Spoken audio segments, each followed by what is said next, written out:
Good, Ryan. How are you doing? Doing pretty good. Finally got some news. We got something to talk about Yeah, for all sure. at once. This is how it goes, right? Yeah. Rains it I'll forth. give us another minute or two and yeah, we can definitely got some stuff to talk about tonight. Cool, cool, cool.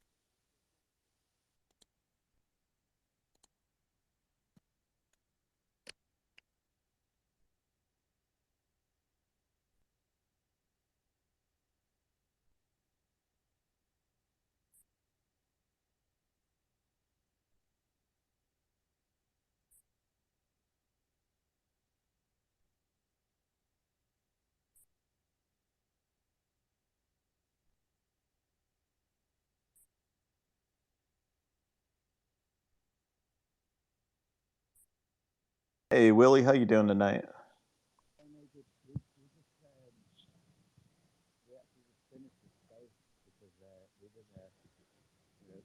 I'll assume you're doing good.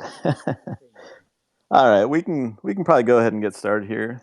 Got about 70 people here. I know there's some more people kind of straggling in, but man, what a day, right? I mean, hopefully everybody caught it and had a chance to read everything that was put out today. So, Margot Cleveland, I mean, hats off to her. She got the scoop of the century. I mean, right now I think it's really being underplayed and not covered enough because she came down with a scoop that it's going to blow up. It's going to be a big deal.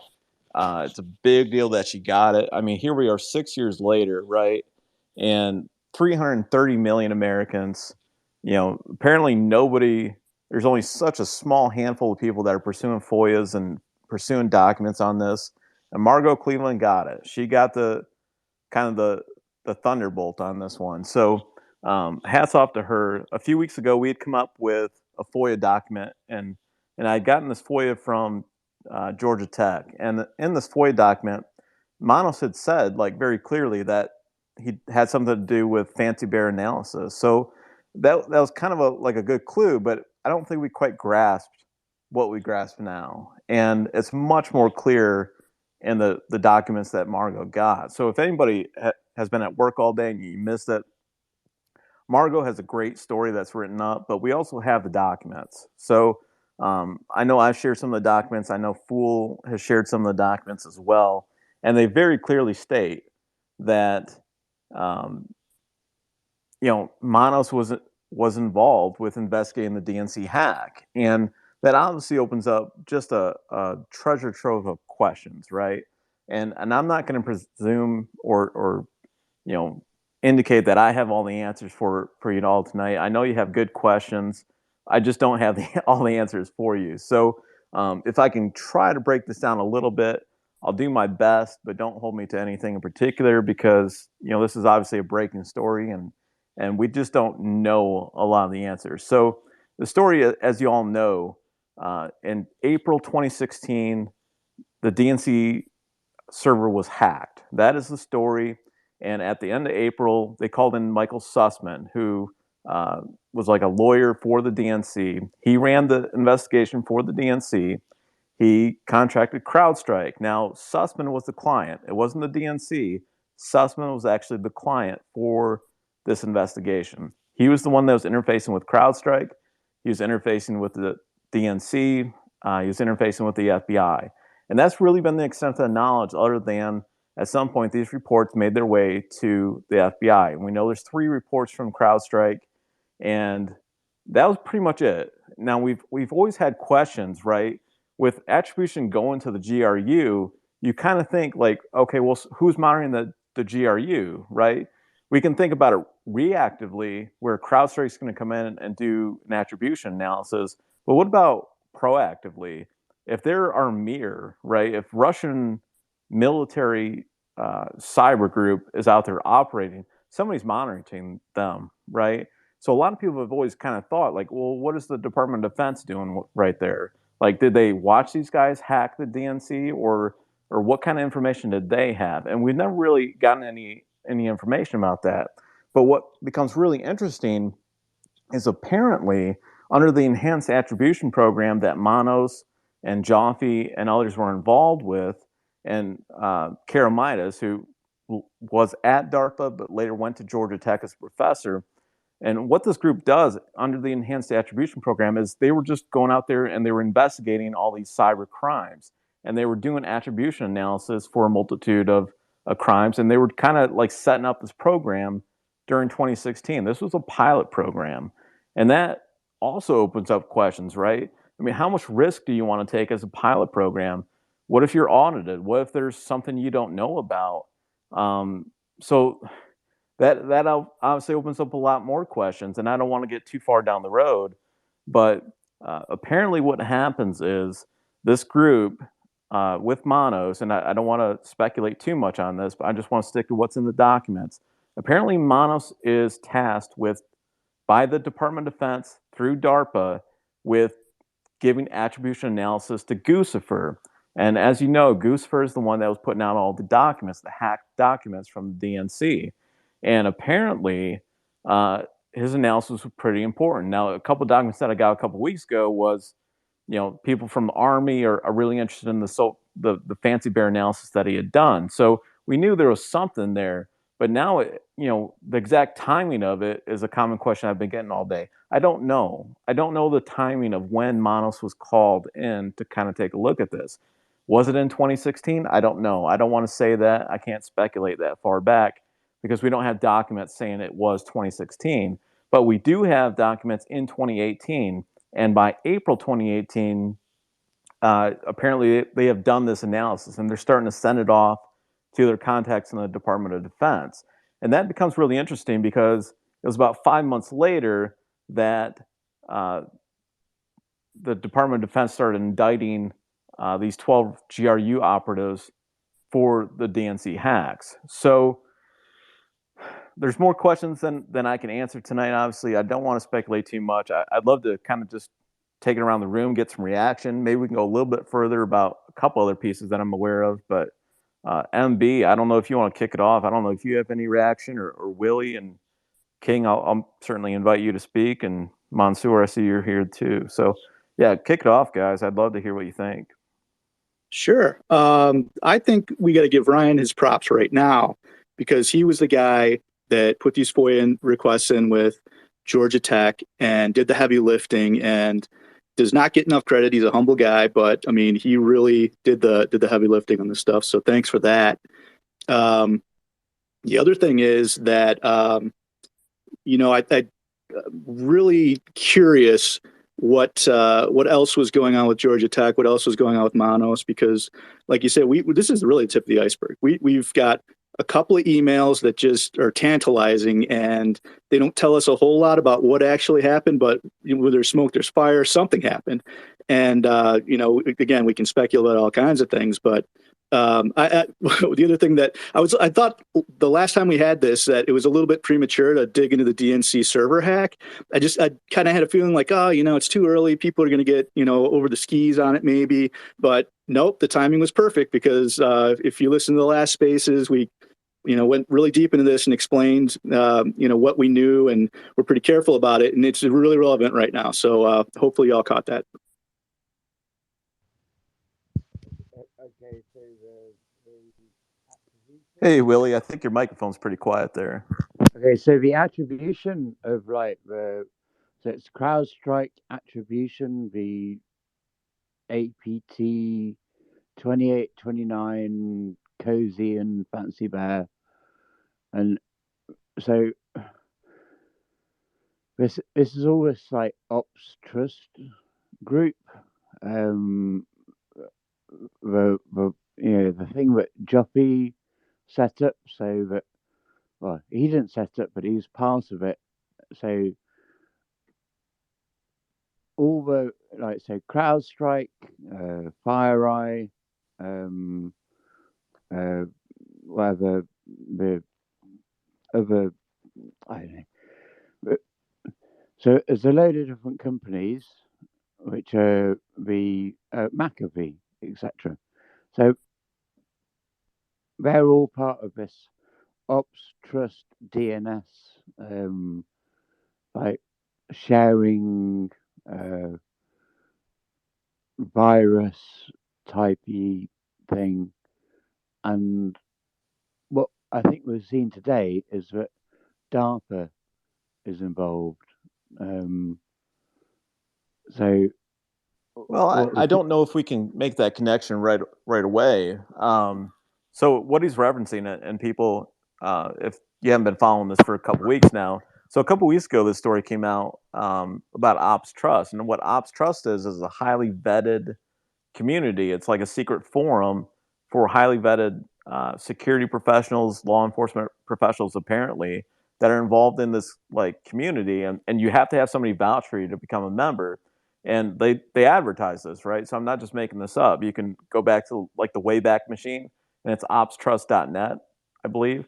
And yeah, they advertise this like secret community, and like everybody can set up their own trust group, they call it, and that's like your own personal group for whatever purpose you've designed. And it's not all nefarious purpose, so I don't want to give that impression. But there's over 700 members on this site, and uh, we've heard some rumors. I don't want to share them here. I want to kind of keep this one clean, but we have heard some rumors about some stuff that have gone on there.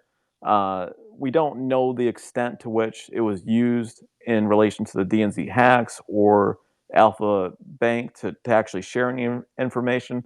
But it would not surprise me if some of these characters that we've seen are also involved in that. So I think that's a good point. Did you have anything else, Willie? no, it's really like today. So I had an idea of Ops Trust, thinking it was like just the internet companies, the DNS, like Comcast, etc. Blah blah blah blah. It was only today that you it was mentioned DARPA, and I was like, oh yeah, no, that would be part of that Ops Trust thing. I think Walker Fire was going to add some fire to that at some point, but I don't know if that's related, but it's something that I thought today. Yeah, that's interesting. We'll definitely keep that in mind, and I hope we get a little bit more information. I know there's some more stuff that is developing there. I can't preview it for anybody, obviously, but hopefully we do learn more. I think that's good to keep in mind as we kind of progress here, and we'll see what happens. So yeah, I appreciate that, Mansoor. I don't know if you have some comments to share. I see Ships here, Ship King. If you guys want to jump in here, I think I sent you invites. I'd love to hear your thoughts, obviously.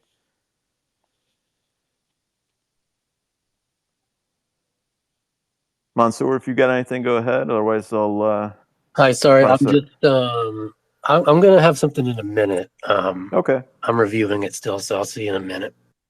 sounds good. Hey, I like it. one thing about just the Ops Trust got me thinking. Their community, it's a pretty, reasonably small community, pretty tight knit in the industry, and I think they all knew a lot. I think these were some really badly kept secrets because these guys don't seem like they're super, savvy about that kind of thing, and I suspect they gossip and chatter quite a bit. Um, I don't know if you guys saw, but ooh, am I echoing here? Sorry. Anyway, Fool had an anonymous tip last year at some point from a Mr. Smith, I think it was, that said he knew first or second hand. Someone told him that Jaffe was involved in the DNC hack investigation, and that was quite a while ago. So, who knows who that was, but the guy was dead on. So I think this was probably a pretty badly kept secret. Yeah, and I'm not going to steal Fool's piece. You should I put a will. lot of faith. You should definitely put a lot of faith in what Fool shares.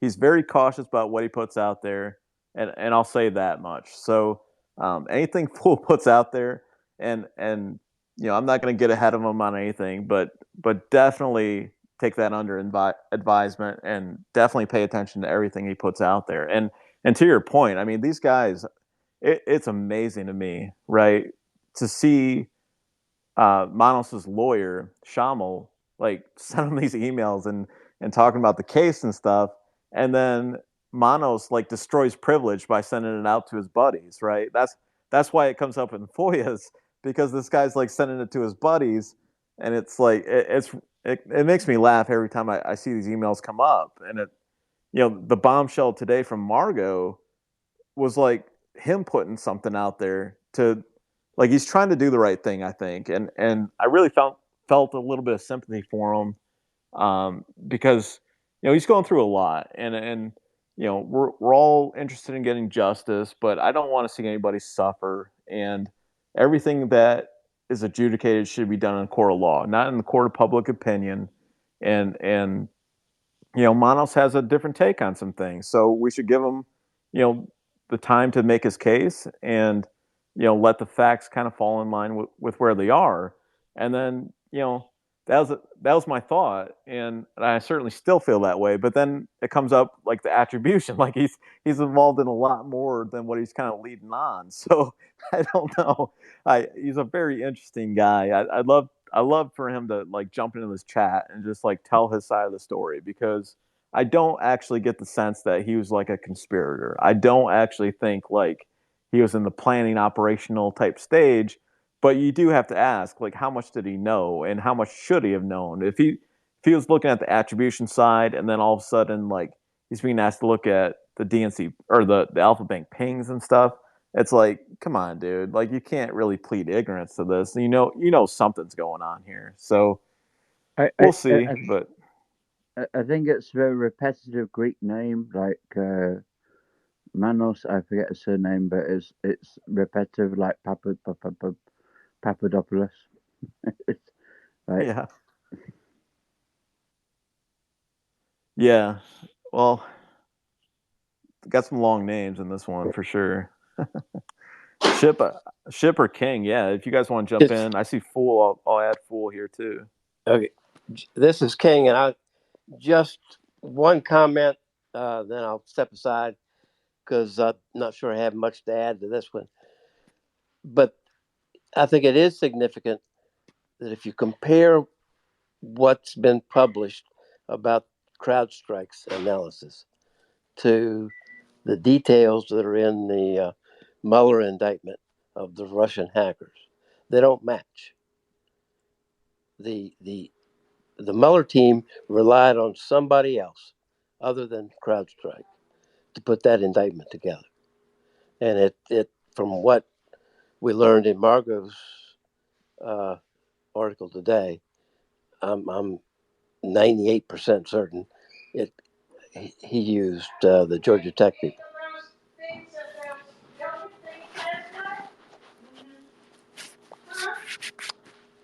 Anybody reach the same conclusion? Yeah, I think there's some good points. I think somebody shared an article a few days ago where Mueller was relying on some contractors for stuff, and I'm not ready to say like they're definitely using like some of these IT firms and entities um, that are connected to all these different players, but it would be really fascinating if it was something like that, because it kind of to your point. I mean, it seems, I guess there seems like there's more there, but um,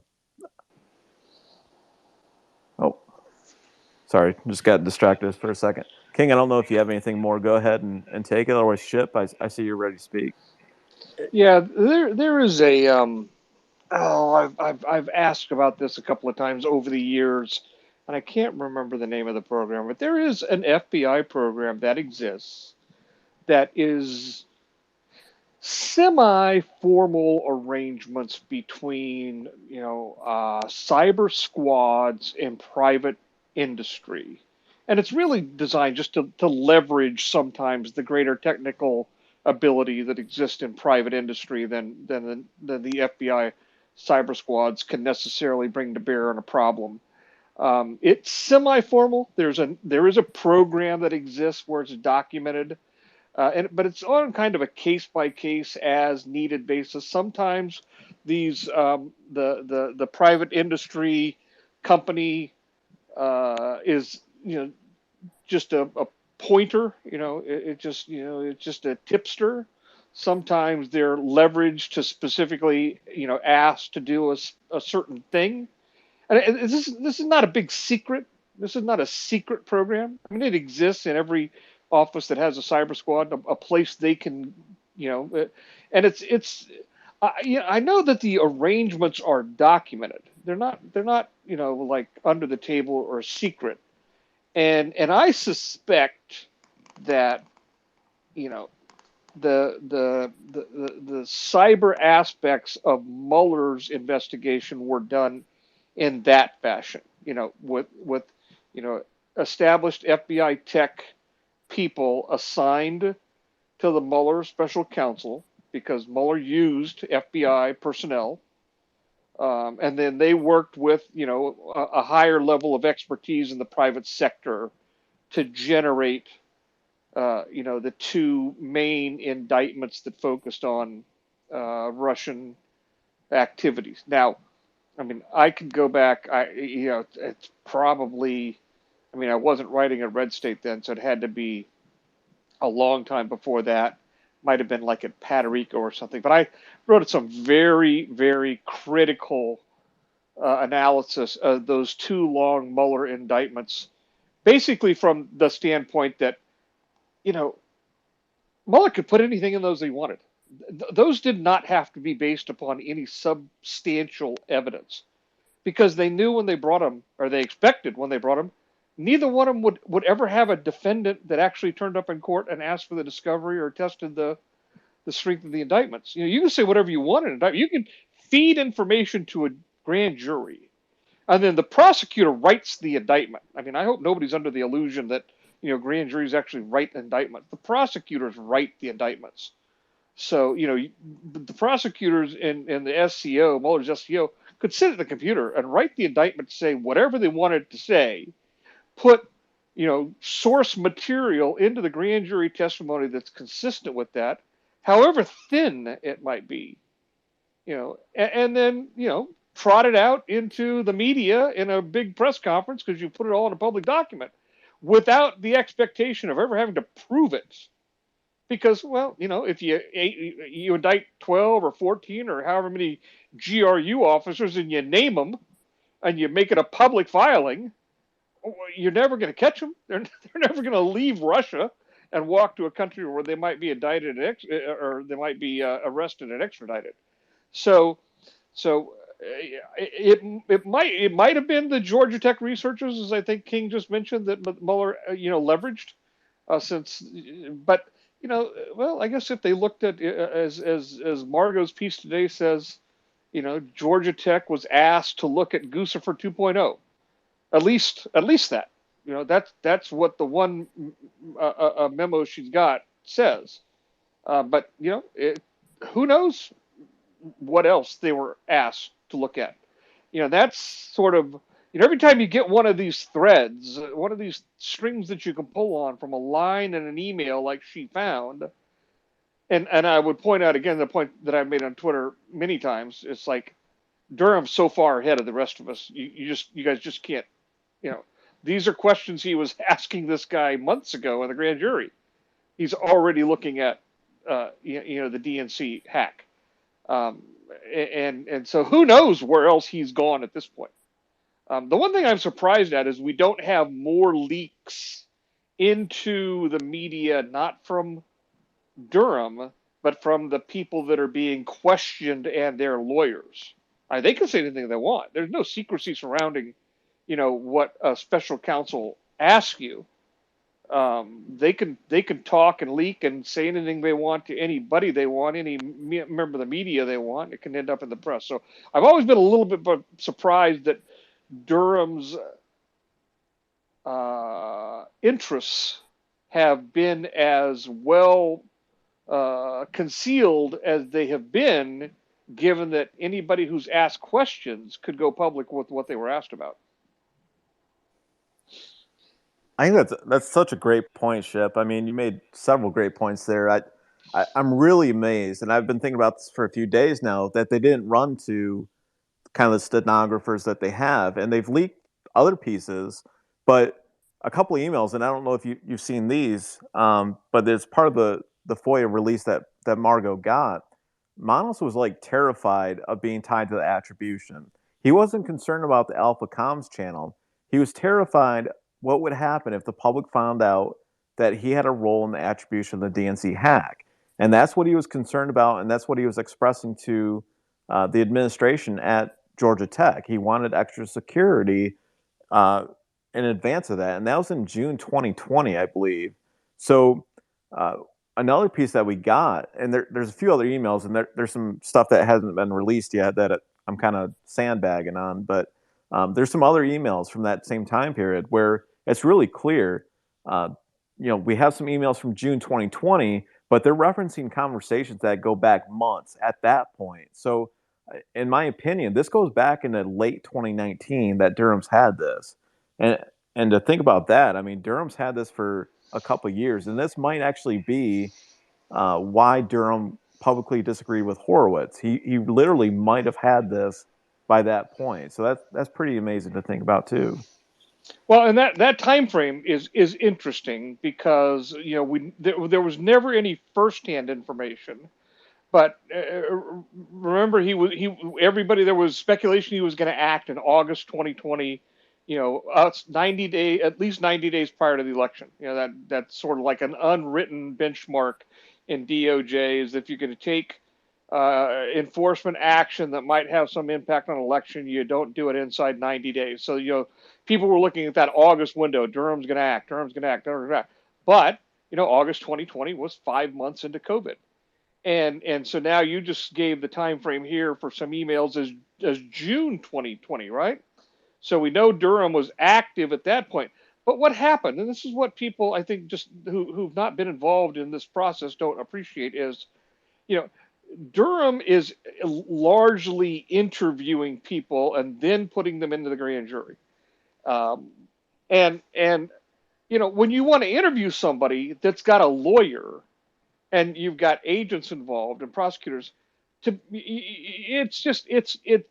mind-numbing, and it causes you to want to pull your hair out to schedule this kind of stuff because everybody's calendars have to be. You can't just tell somebody to show up on a particular day with their lawyer if the lawyer's not available, and if it's kind of a you could subpoena somebody to the grand jury, but you don't always want to do that. You want to maybe have a little more cordial relationship trying to draw out information. The person may not ultimately be a target, like these Georgia Tech researchers. Durham's approach with them might have been, look, we're not targeting you. You were operating under a contract. We just want to know what happened, who told you what to do, what information you were given, what you did with it. Well, you got to schedule those things. And then remember, you had all the travel restrictions and the, 6 weeks to, or whatever it was, 2 weeks to flatten the curve and all that kind of crap. And Durham's ability to have those meetings and do those interviews face to face, before the grand era of Zoom really kicked in, it just ground to a halt during the summer of 2020. Then in August and September, now you're into the election season. And that's just never going to go fast. And Durham is by reputation methodical, in the extreme anyway. Yeah, like I said, I mean, he was reaching out in June 2020, referencing conversations going backwards, but it was July 15th, 2021 before Manos was put in a grand jury. So it was a full year. It was over a year later before Manos was really forced to testify because he did refuse initially those interview requests. Yeah, well, there were a lot of districts that had shut down grand juries for a period of several months. You weren't having 25 people meet in a room during at the height of the initial COVID mania from April to September or October.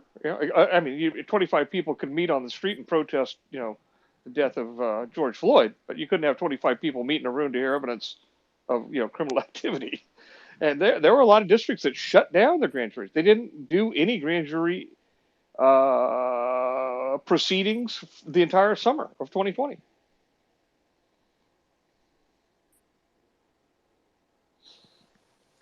That's a great point. And JH, yeah, if you want to jump in, go ahead. I know you had something. I sent you a link on this, but I just happened to be looking at this today. But the Horowitz was issued a report in September 2020 dealing with basically contracting misconduct. But the FBI apparently contracts subject matter experts, is what they're called.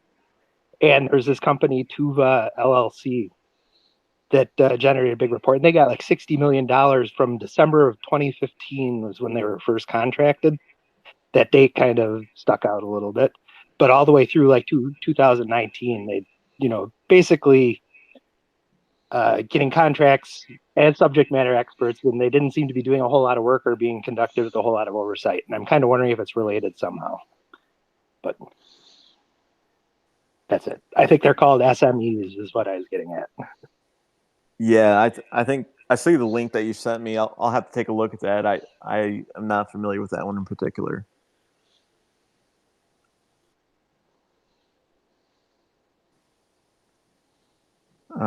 I see we have a bunch of questions. Does anybody have anything else they want to kind of get into, though?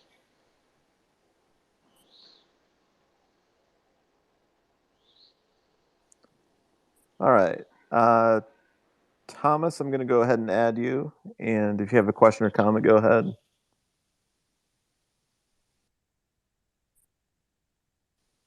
Oops. Looks like there was an error. Thomas, I'm sorry. If you want to go ahead and request to speak again, I'll happily add you.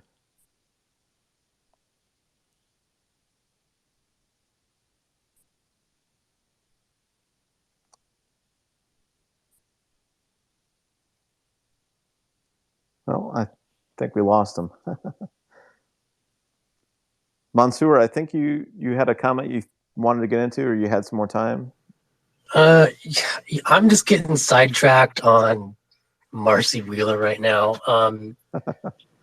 She is talking about some idea that, like, with respect to the CrowdStrike server issue, DNC, etc. She's talking about, like, she's making a claim that there's multiple servers, and specifically AWS or staging servers, that, let me see what she's saying here, that she's saying that FBI actually did see this data, and like it's like actually the reverse of what the story that we're normally told. She's saying that there are these other servers, staging servers or AWS, and that FBI actually did, quote, seize them, and or they provide, like FBI provided that data to Henry, which he never even had hands on. And I'm just throwing this out there. I'm currently doing like the research on this because I never even heard this before, but just wanted to throw that out there as kind of like a wrench in the wheel, to see if anybody else knows about that or has any thoughts on that. Check out Yared Tamim's testimony. I think it was to the House, but he was basically the IT guy at the DNC.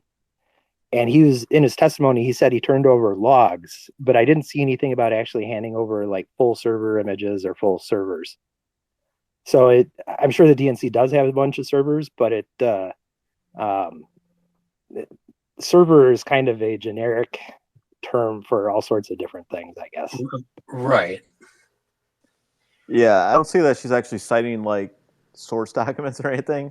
No, I am not, like I said, I'm currently I'm currently climbing through like every mention that she's ever made of this back to 2019, and I don't see citation like anywhere. But I will I'll send over the links to some people. But yeah. Source documents. Marcy Weaver's got no need for source documents. You can go down so many rabbit holes reading crap she writes.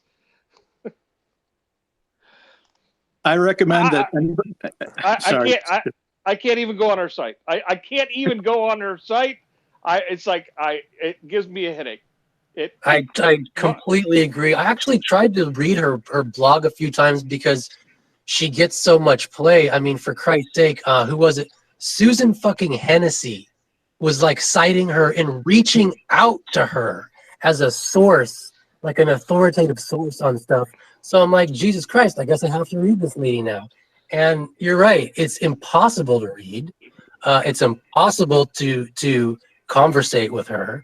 So yeah, I'm probably just wasting my damn time here. Sorry. No, I'd find another hobby. Yeah, they're citing her for her legal takes, which is outstanding. I'm sure you guys really love that. It's unbelievable. I I, think she's just I blocked her. I just blocked her. I just can't deal with crazy. I can't Well, recommend enough. Go look at Margot Cleveland's thread where she's responding to Marcy. She slaps her down so hard, I think her teeth are still chattering. It's amazing. Yeah, You know, absolutely. it- Margot so- crushes her. You So know a what's couple of kind years- of funny is like, so if when I run like a Twitter search on this AWS server theory that she's been talking about, this goes clear back to like 2019. And what's funny is like Twitter stacks the results like chronologically, right? So if you scroll all the way down to this shit that she was talking about in 2019, it's funny because her account has like very little traction back then. But then like the likes and like the stuff, like the likes and the replies to her tweets. But as you go through like 2021 and as she's pumping out more like disinfo for the Mueller crowd, her account just like effing explodes. So again, sorry, I'm probably just wasting everyone's time here. I'm really sorry. No, you're fine. I don't want to go down the rabbit hole too far with Marcy there. That's I don't think that's going to be a productive use of our time. I'll respect her. I mean, she wants to put in FOIAs and kind of put out stuff. I'll do that. I think I was reading her Wikipedia page one time, and it was like talking about her ability to navigate legal dockets and like do analysis and stuff. And I just can't get there anymore with her. So, yeah, I think it's probably good practice to block her. I would not take her seriously. I don't think it's really worth taking up too much time to even like cover like her takes. Like it's really good to get a diverse set of opinions and like get that brainstorming going on. But we can kind of skip her for a while and just see, if she kind of comes around on some stuff. So okay. I just got one real quick anecdote about her though. So yeah, a couple of years ago, I mean, I was spending some time trying to slice and then dicing her legal stuff because it was just stupid, and she blocked me. So all right, fine, she blocked me. I couldn't read her anymore. I could set up a second account if I wanted to see, but it wasn't worth the trouble because it's also asinine. Lo and behold, about 3 months ago, I'm suddenly unblocked because she's now starting in on my representation of J6 defendants. So she unblocked me so that she could read me when I became a J6 defense counsel. So now she refers to me from time to time, connected to one case or another. I can't believe the way she goes into personal attacks on people, and she like tries to twist things around and like make people seem like they're incompetent just because she doesn't agree with them, and I don't really appreciate that about her at all because I see Ryan, she gave you actually sort of a shout out today. I think it was today or yesterday. She mentioned the Sleuths corner, and she's infuriated. Yeah, she was going off for a while, so we'll see. She's kind of like hinted like. I think she's been in here. I think one of our sessions, not last session I won for that, but 3 or 4 sessions ago, I saw her. I saw her as a listener. Really? Yeah. Well, if she wants to come in here, I'll debate her if there's nothing else going on. But if there's like breaking news and stuff, she can just listen. Like she's not gonna get time to speak. That's just the way it is. So now, Fool. Go ahead, Willie. It's Fool who needs to like tame Marcy. That's his option. That's right.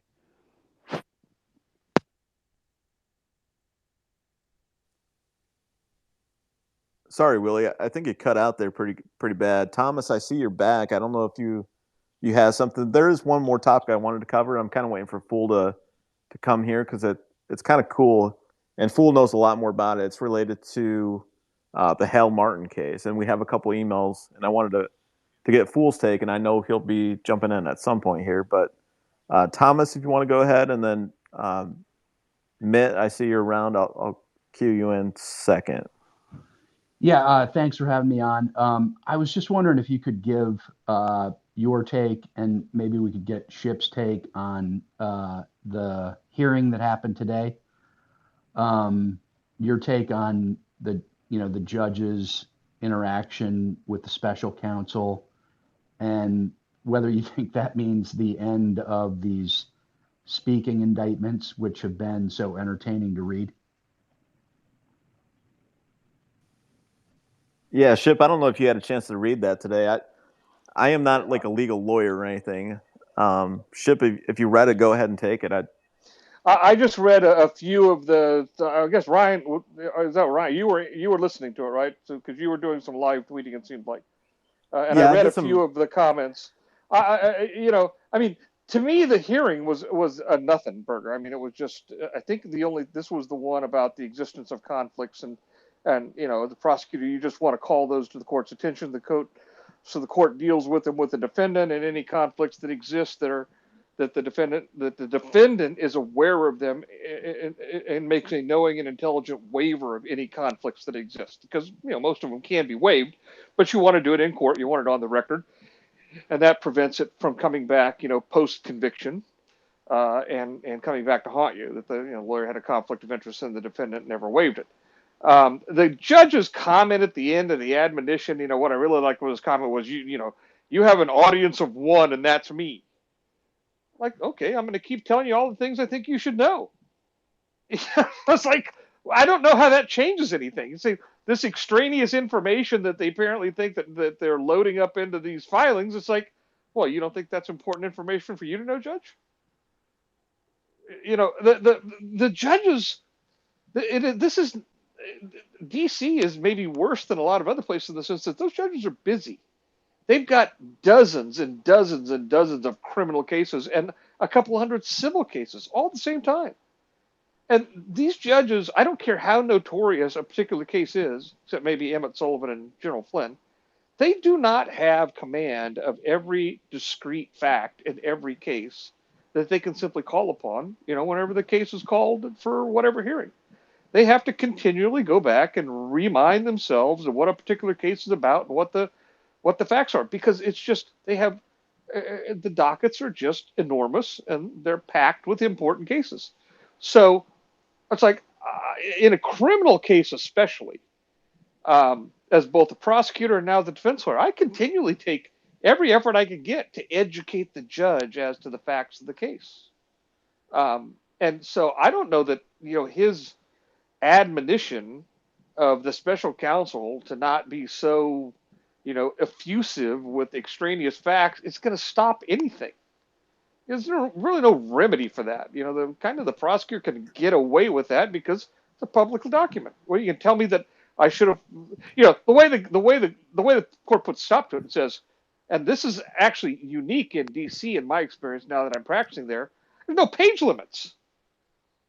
There's page limits in just about every court. If you've got something important to file, and you can do it in 15 pages, you better not take 30 pages, because as I was told as a young prosecutor, each page is time, and you're wasting the judge's time, and that will not work for you over an extended period of time.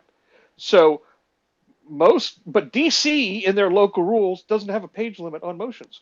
Well, if Durham was locked into a 15-page limit without leave of court, you're not going to have all of the information that he is loading into these things.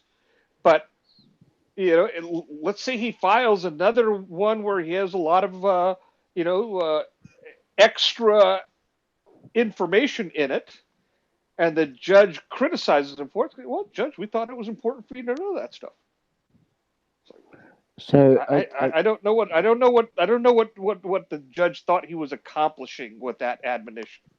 Ship, I have one quick follow-up on that. So I think there's one point that I kind of had a thought on, and that was this was a conflicts filing, right? So I think there's one section that I think the judge might have been referencing. That was the section that went viral, and that was that Tech Executive 1 was using his access to basically spy on the president, right? That he had this access to the executive branch of the the presidency. Office, right? Yeah, and that was a little bit further than he went in the original indictment. So, do you think the judge is trying to make a point of, kind of a, I don't want to call it abusing the conflicts motion to add in extra information? Do you think there's something there where the judge is kind of correct, saying, keep this brief, and if you want to add new information, do it in another manner? Is that what he's trying to say, or do you think it's, the judge is just kind of making a big deal out of nothing? Well, he was making a big deal out of nothing, I think. Well, okay, let me start with this. What was Durham engaging in gamesmanship? Yes. Loading these things up with information that wasn't necessary for the purpose of the motion.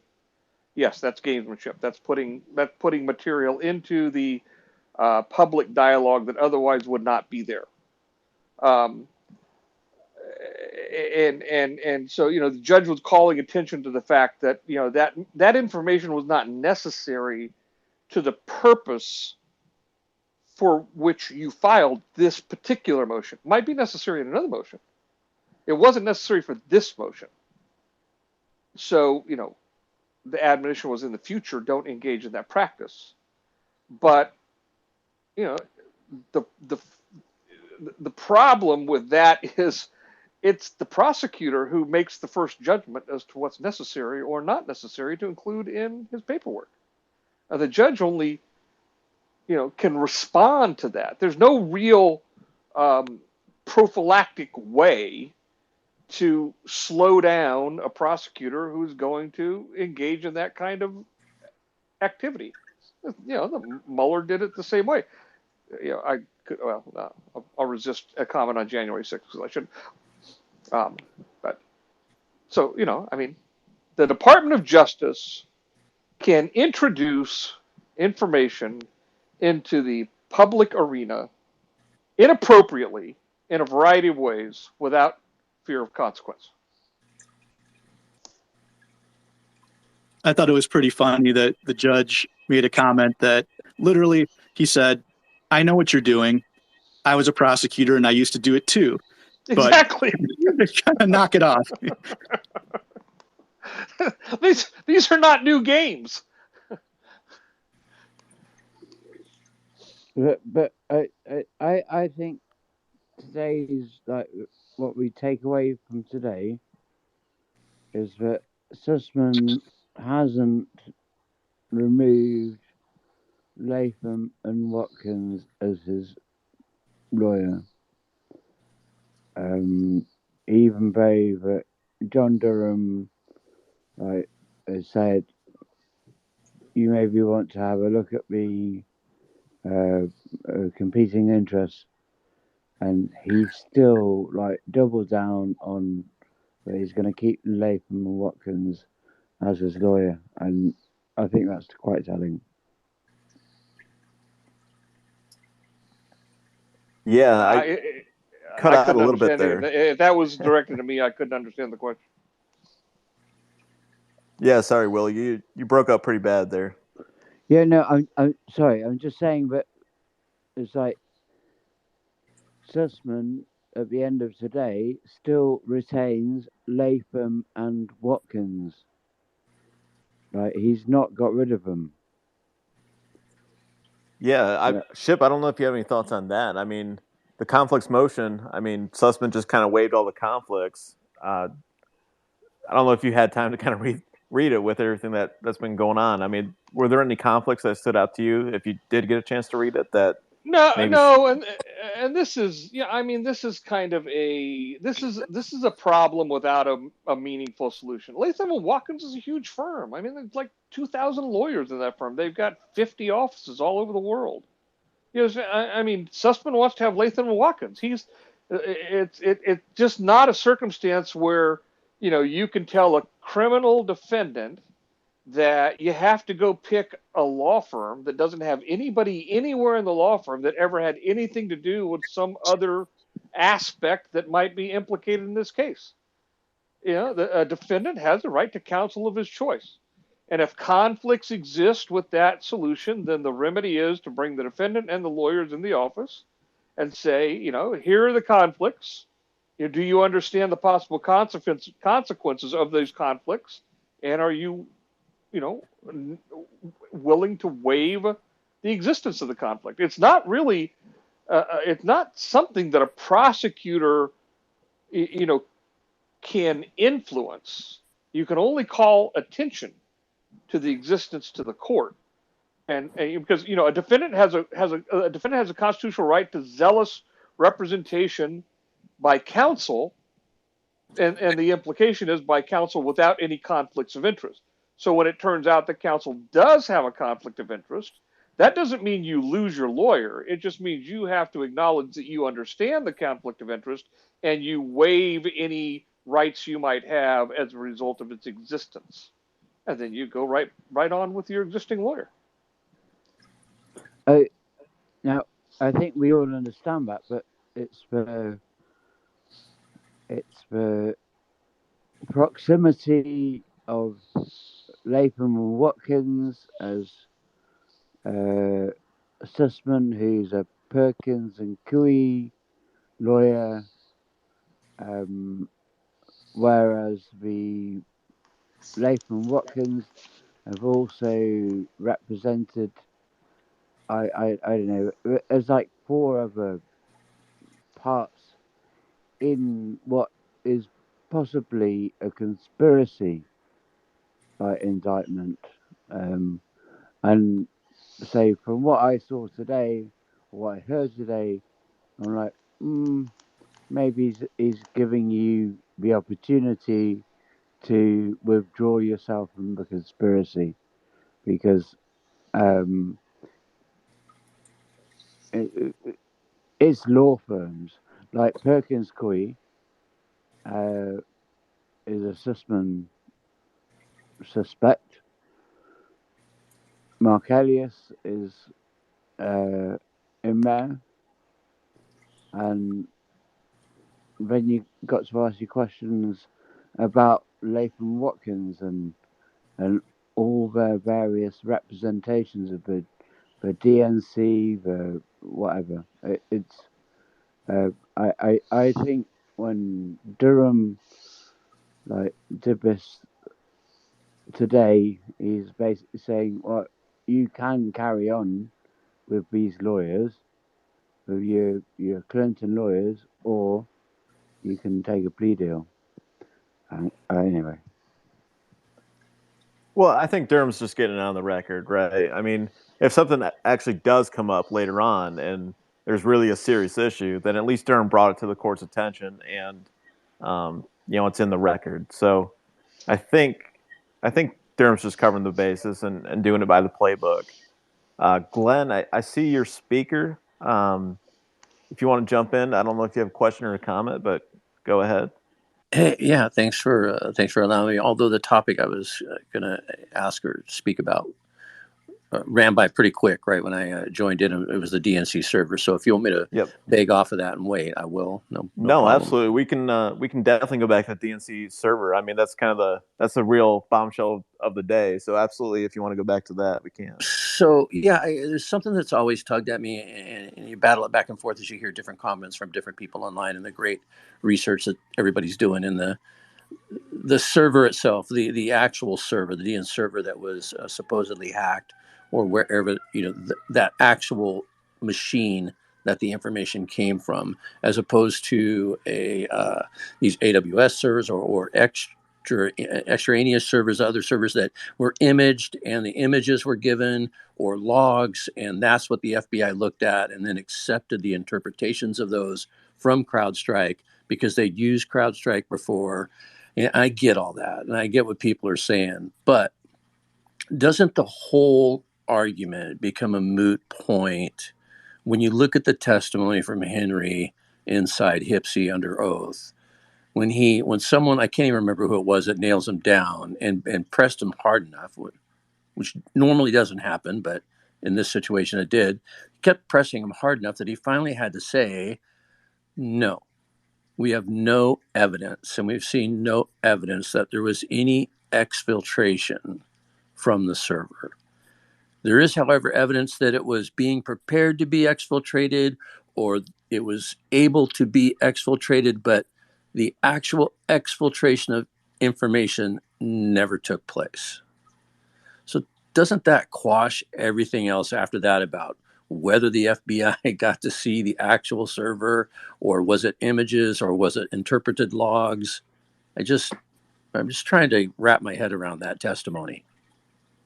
Yeah, so I mean, we've talked about this a few times in a few different chats, and there are a lot of questions and issues with the narrative that we still have, and the exfiltration did occur 3 or 4 weeks after CrowdStrike was contracted, and immediately when CrowdStrike got on site, apparently they plugged in their Falcon product that's like a sensor, and it immediately detected the Russians active in the network. So you think, well, okay, why don't they like remediate it? And the story that we have is, well, they wanted to kind of do all their analysis and try to detect and pin down exactly who it was, so that they could stop it. Which, if you're in the middle of a political campaign, I don't know if I necessarily buy that. But also to the point that you raised, there was actually indications in late April that data was being staged for exfiltration, and that made a lot of noise. Apparently, that's the terminology that Yara Tamine, I believe, used. It made a lot of noise, and that's what alerted them that this hack was underway. So if you think about hackers, right, and they make a lot of noise, they're not going to wait. They're not going to go quiet for a few weeks while they kind of wait and see if they get caught or not. They're going to get everything that they can. And the stories that we have out there of what these hackers were searching for, they're looking for Oppo research, they were looking for this and that, and none of that ever got dumped. And if you were an ally, if you were Russian trying to influence the election and you're trying to help out Trump, you want to dump that Oppo research immediately. You want to dump that as soon as possible, and uh, and that way it kind of like kills the story ahead of time instead of peak election season. And the information that they got is in my opinion pretty innocuous. That was actually released to WikiLeaks. So I don't know. I don't know if the Russians actually hacked the DNC and maybe the exfiltration's a false flag. I don't know if all of it's legit and everybody's just reading into it too much. I certainly have a lot of questions and issues, and yeah, I mean, to the point now that we're getting, CrowdStrike and the FBI were one piece of it, but apparently Manos and others were doing analysis, and that analysis, maybe might be a part of the prosecutions of 12 people. And you have to kind of ask the question, where did this data come from? If Manos and these others of the enhanced attribution program are going to attribute this to 12 people and accuse them publicly and endanger their lives, where did the data come from? Did they get it from the government? Did they get it from the DNC? Did they get it from Sussman, CrowdStrike? And that's really like what I was hoping to see today, and what I hope to see grow out of this is people start asking questions, and we need more than John Durham kind of looking into this. This would be great for to bring in 40 or 50 witnesses, or start sending out congressional subpoenas and start looking at like who had what and who knew what. And yeah, so I mean, like I said, we've talked about this a lot. I don't know if I have a new take on it, but yeah, it's a good question, and certainly something we're still looking for. There was an interesting side story going on right at the same time all of this was happening, and CrowdStrike was being held up as this on a pedestal as this really an unbelievable software security firm, and to prevent hacking and to detect hacking, and there's on and on about how amazing CrowdStrike was, right? And at that time, CrowdStrike had been doing some work for Ukraine, of all people. Here they are in the news again, attributing some cell phone data and using some software to determine the movement of artillery, Russian artillery along the border. And they were showing how they had shown that the Russians, their troop movements and their artillery movements, and through this unbelievable software that they had obtained and used and collected the data and analyzed it, and came up with a report that this is what the Russians are doing. Now we can tell that they're being aggressive and they're getting ready to attack. And it gave the exact, political speaking points that John McCain needed, that the Ukrainians needed, that the warmongers needed. It was really something. And that was all going on while they were also being attributed with how great they were at determining that Russia had hacked the DNC. Well, after the election was over, CrowdStrike had to come out and do a complete mea culpa about this cell phone attribution software that they had used, that it was farcical. It was the whole thing was completely false, and that they had made a huge mistake. They used it the wrong way. There was nothing to do with anything about Ukrainian armament or movements. And I just thought it was interesting that they sat on that and, didn't release that prior to the election. They waited till afterwards to tell everybody, hey, we're not that great after all. We do make mistakes. And oh, by the way, our mistake was about saying how bad Russians are. Yeah, and I haven't necessarily looked at that in a while. I don't remember if it was I don't remember it being a cell phone attribution thing. There was something related to the artillery systems in Ukraine that they were saying, and this was Al Perovich on TV, and there's plenty of interviews of this, where he was saying like it was like using the same code or using the same sources and methods as the people that hacked the DNC. And it's really ridiculous, and it really never stood up really well. But like that was what he was using to kind of pin it on Russia. And it's really the only time in history where a victim, in this case the DNC, who was anonymously attacked, got to basically choose who attacked them, and they got to hire everybody, and basically they got to pin it on Russia without the government really being involved. The government really didn't start getting data until right around the time or just after the DNC was pushing this out into the press. And that's one of the more amazing pieces of this is the geopolitical implications of attributing this to Russia was pretty much left up to the DNC and CrowdStrike, because they went out and pushed this report out there, and the immediate reporting and kickbacks on like that June 14th initial articles was like, the government actually isn't all that sure about this. And then immediately within a couple of days, it was like, yeah, government actually is pretty sure about this. And that was really, there are some pieces and there's some examples out there if anybody wants to pull them up and do a couple Twitter threads on it, because it's really weird and it doesn't sit well with me. But again, like, I'm not saying everything's a false flag and everything's wrong. I'm just saying, 6 years later, I'm still not satisfied. I still need somebody to prove to me it was the Russians. Yeah, it's like a bank holding the FBI outside the building and saying, hey, we're doing our own investigation on that robbery that just happened, and we've got our own team. We'll give you all the info in a little while. Oh, hey, it turns out it was our competitor down the street. They robbed us. Let me bring up one point. Okay, so either way you answer this question has problems. Did the FBI know that Georgia Tech is conducting some sort of parallel investigation? Because if they did know, James Comey's up in front of Congress. This never comes up. He never brings this up. As far as we know, we've never heard of it. If they didn't know, why does the FBI not know that Georgia Tech is conducting an investigation on Russia hacking into the DNC? Well, I think,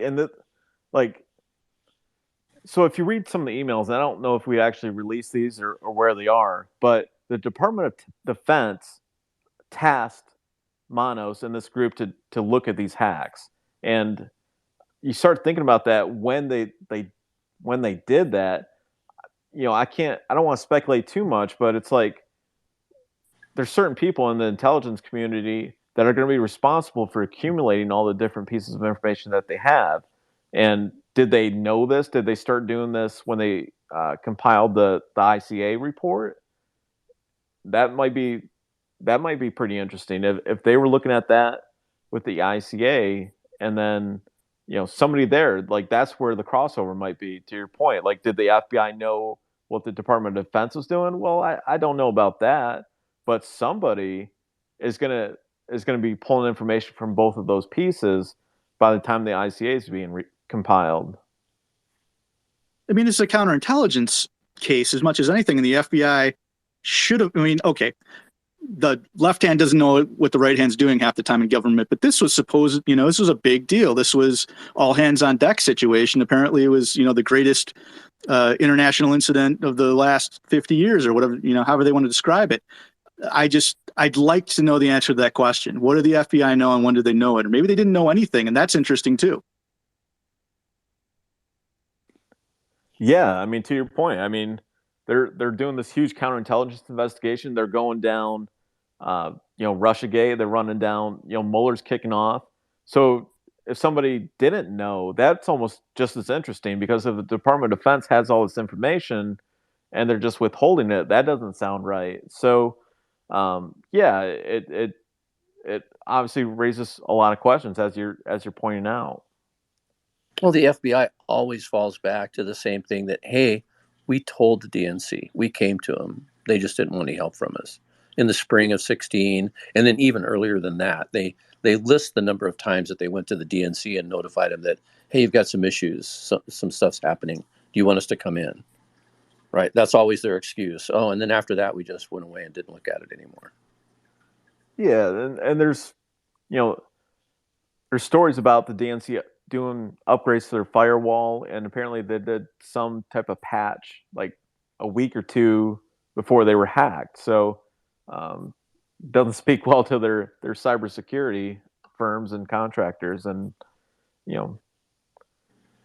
Fool Nelson, I see you're here. I don't know if you want to jump in and start speaking. I wanted to kind of ask you, or at least talk about we're talking about the DNC servers, and kind of talking about the emails from Margot and everything. I know we have the email that references Hal Martin. I don't know if you want to kind of talk about that. That might be a little bit interesting, or just your reaction in general, anything you want to talk about.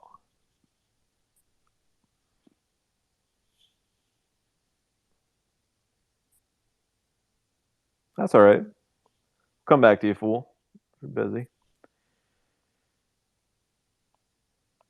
Let's see. Anybody else have anything? Or I might take a few questions if anybody wants to request to speak.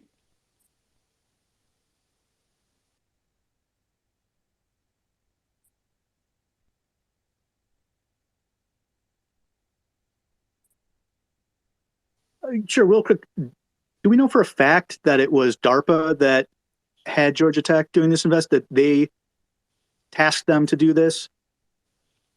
Yes.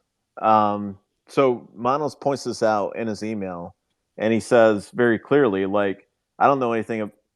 He says something to the effect of, well, I told DeFilippis, if you want to know the answer to that, you got to ask the director of DARPA, right? Because I think Margot shared that today, where he's going into this long rant of what he sent into Georgia Tech people, and somewhere in the body of that email, he says, well, DeFilippis asked me this about whether it's appropriate for the Department of Defense and DARPA to task him to look into the Guccifer stuff.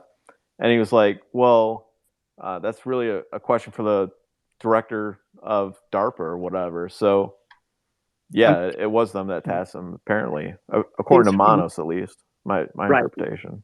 Well, that's the other thing, is according to Manos, who had, he has a definite priority to make it seem, DARPA telling him to do that is one thing. If it came from somewhere else, and if it was Sussman or Jaffe or somebody else, I'm just throwing it out there, that kind of initiated this thing and said, hey, here's our stuff. Can you take a look at it for us? It'd be really easy to fall back and go, well, I work for DARPA and they would have wanted me to look at this. He was pretty slippery about that kind of, we're doing exactly what we're supposed to be doing, even though he wasn't. So, that's something that maybe needs to be nailed down just a little bit. Well, I think we have a ton of emails where people go to Manos and Carolinas, I think, too, where they're asking, they're making requests. And we saw this with CenturyLink and a few others, where Manos takes that back to DARPA and he's like, hey, what are your thoughts on this? Should I look into this? Should I do this work or not? So it looks like they were in really close consultation with DARPA, and based on the emails that I see, they didn't actually do anything unless DARPA kind of agreed. So it would be interesting if Jaffe and Sussman kind of reached out and just kind of sent them the data, and then he got the okay from DARPA. That's certainly a possibility. They definitely did the Alpha Bank thing without the okay from DARPA. As far as I have seen? Yeah, I mean, what are the odds, right? I mean, there's a few people that are kind of downplaying this story, and again, I'm not saying like there's definitely more stuff to the DNC hack related to Monos or whatever, but what are the odds that Sussman is the contact point that is interfacing with the FBI, interfacing with CrowdStrike on behalf of the DNC, and he's closely connected to Joffe. They're obviously working with Manos and Dagan on the Alpha Bank stuff. What are the odds that Sussman also knows the guy that's ultimately going to play a key role in attributing the DNC hacks? Like, that is a really small world. Fool Nelson, are you there? What's up, man? Am I here? Yeah. Yeah. All right. So yeah, I couldn't unmute. It's ridiculous. All right. So what was your question again? I had something to say, but then I got flustered because I couldn't freaking unmute this freaking thing. Yeah, I kind of kept this open. So I don't know if you have any reaction to what Margot shared or anything Well, you yeah, want to expand on what you shared today, or Well, yeah. So, I mean, I wasn't surprised by that. I mean, she sent us that image last night, and I was like, oh, okay, here we go. That DARPA basically enlisted Manos and the G-Tech enhanced attribution guys to look at the data. I mean, I'm sure you guys already reviewed all of it, but my question, I don't know. My question is when did they do it? When did DARPA enlist them? Because it's not really clear in that email. I know some people have been kind of going to the indictment and saying that it kind of implying that it might have been in 2016, but it's not clear yet when they did that. Which I don't know if it would make any difference if it was before they were actually on the contract or not. But I mean, I doubt it.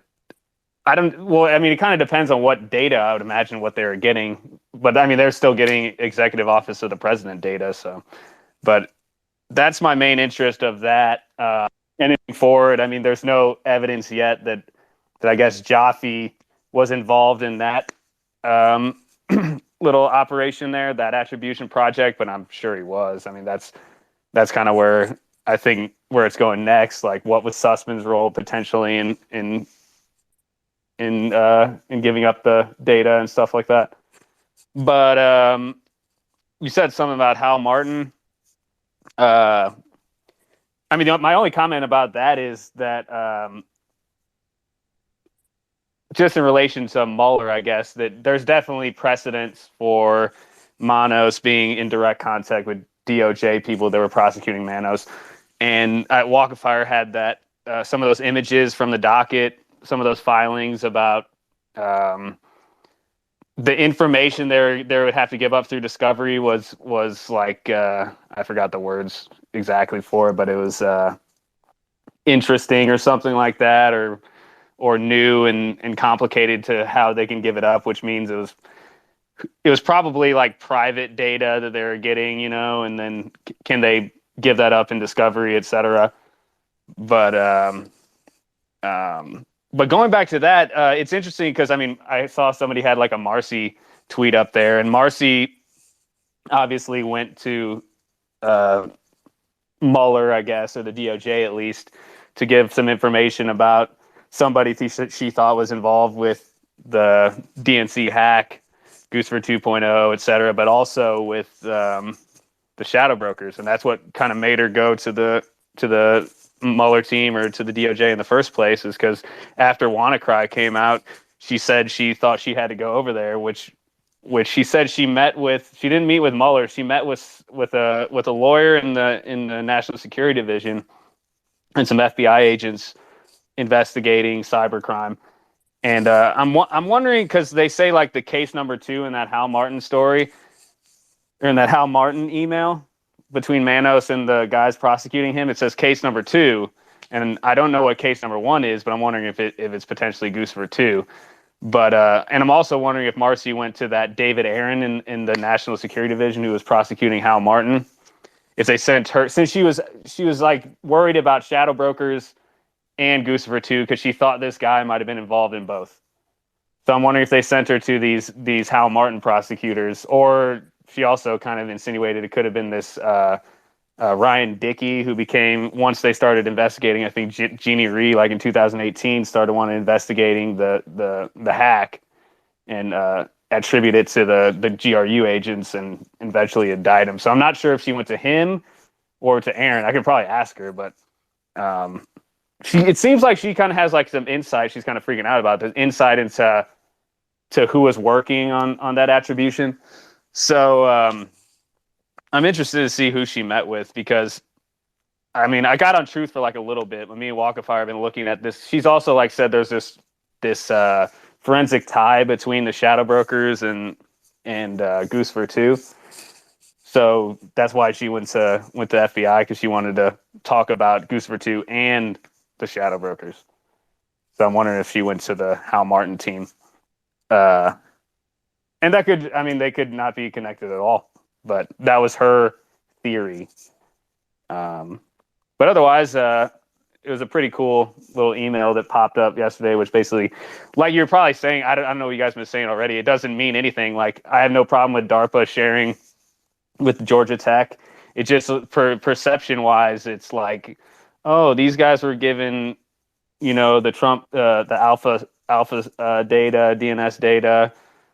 He reviewed that, and then he gets on this attribution project, and Jaffe probably was involved, because I know Jaffe was emailing back and forth with Angelos, Karamitas, and Manos. So I think he has something to do with it. I'd be shocked if he didn't have something to do with this, but you never know. Yeah, those are my thoughts. I also wanted to ask Ship. One of Gucci 2 Henry wanted to ask, like, why D. Philippus might be asking you those questions. I'm sure he's probably already went over it, but I missed the first half because I was playing basketball. Sorry. Asking which questions? Oh, like we did kind of go through that. Yeah, so I mean, like, just why would I mean, I would have to read the statement again, but why, as an investigator, would he ask those questions? Maybe if he wasn't investigating them or something like that. I would have to pull up Gucci 2 Henry's questions. But I figure it's just normal for investigators just to ask them anything that's related. But don't know. I guess Ship's right there. I could ask. Are you talking about the emails? Yeah, I'm talking about the emails. Or okay. Yeah, I'm just wondering why, if I guess the hack wasn't in their purview, why would he even ask about it? Or if they weren't even curious about it, why would he even ask about it as an investigator? Yeah, it sounds like Durham's got something, right? I mean, if Durham was satisfied with all the conclusions, but it also doesn't seem like he would. You also see, like, Marcy was complaining about that is Margot concerned that D. Philippus was asking Manos about that? And I mean, it could be just normal. I don't know. I've never been interviewed by a FBI agent or prosecutor, so it could just asking random questions just to see what's going on. But I would have to ask a prosecutor, and there's one right there, but I don't know if Ship's still weighing in on anything. Hi, Ship. No, he's not there. Okay. Yeah, I mean, you obviously had a lot of good points there, and I'll definitely turn it back to Ship here. But yeah, absolutely. Awesome. Of course, you always have good points. Awesome. I had kind of the same point earlier, right, about when Manos would have been involved in this, and to the point that you made, I think I kind of made the same point earlier. We don't know that it was actually in 2016 that Manos was involved in this. We have some documentation from April 2018, so definitely by then they had already done the analysis. But obviously there's a 2-year gap in there, and it's just hard to can't pin it down based on what we know right now. But I'm sure we'll keep digging, and I think it is really interesting. And we talked about this earlier too. I mean, these emails that we have, like the initial ones, and I mean, we haven't shared them, are from like June 2020. They're referencing questions from the special counsel going back months at that point. And you think about what these guys have shared. Like they did go to the New York Times and they did talk about their roles in the Alpha Bank stuff. But Manos was much more concerned about being tied to the attribution piece. And yet, for the last 2 years, they have not leaked that. They have not put that out there.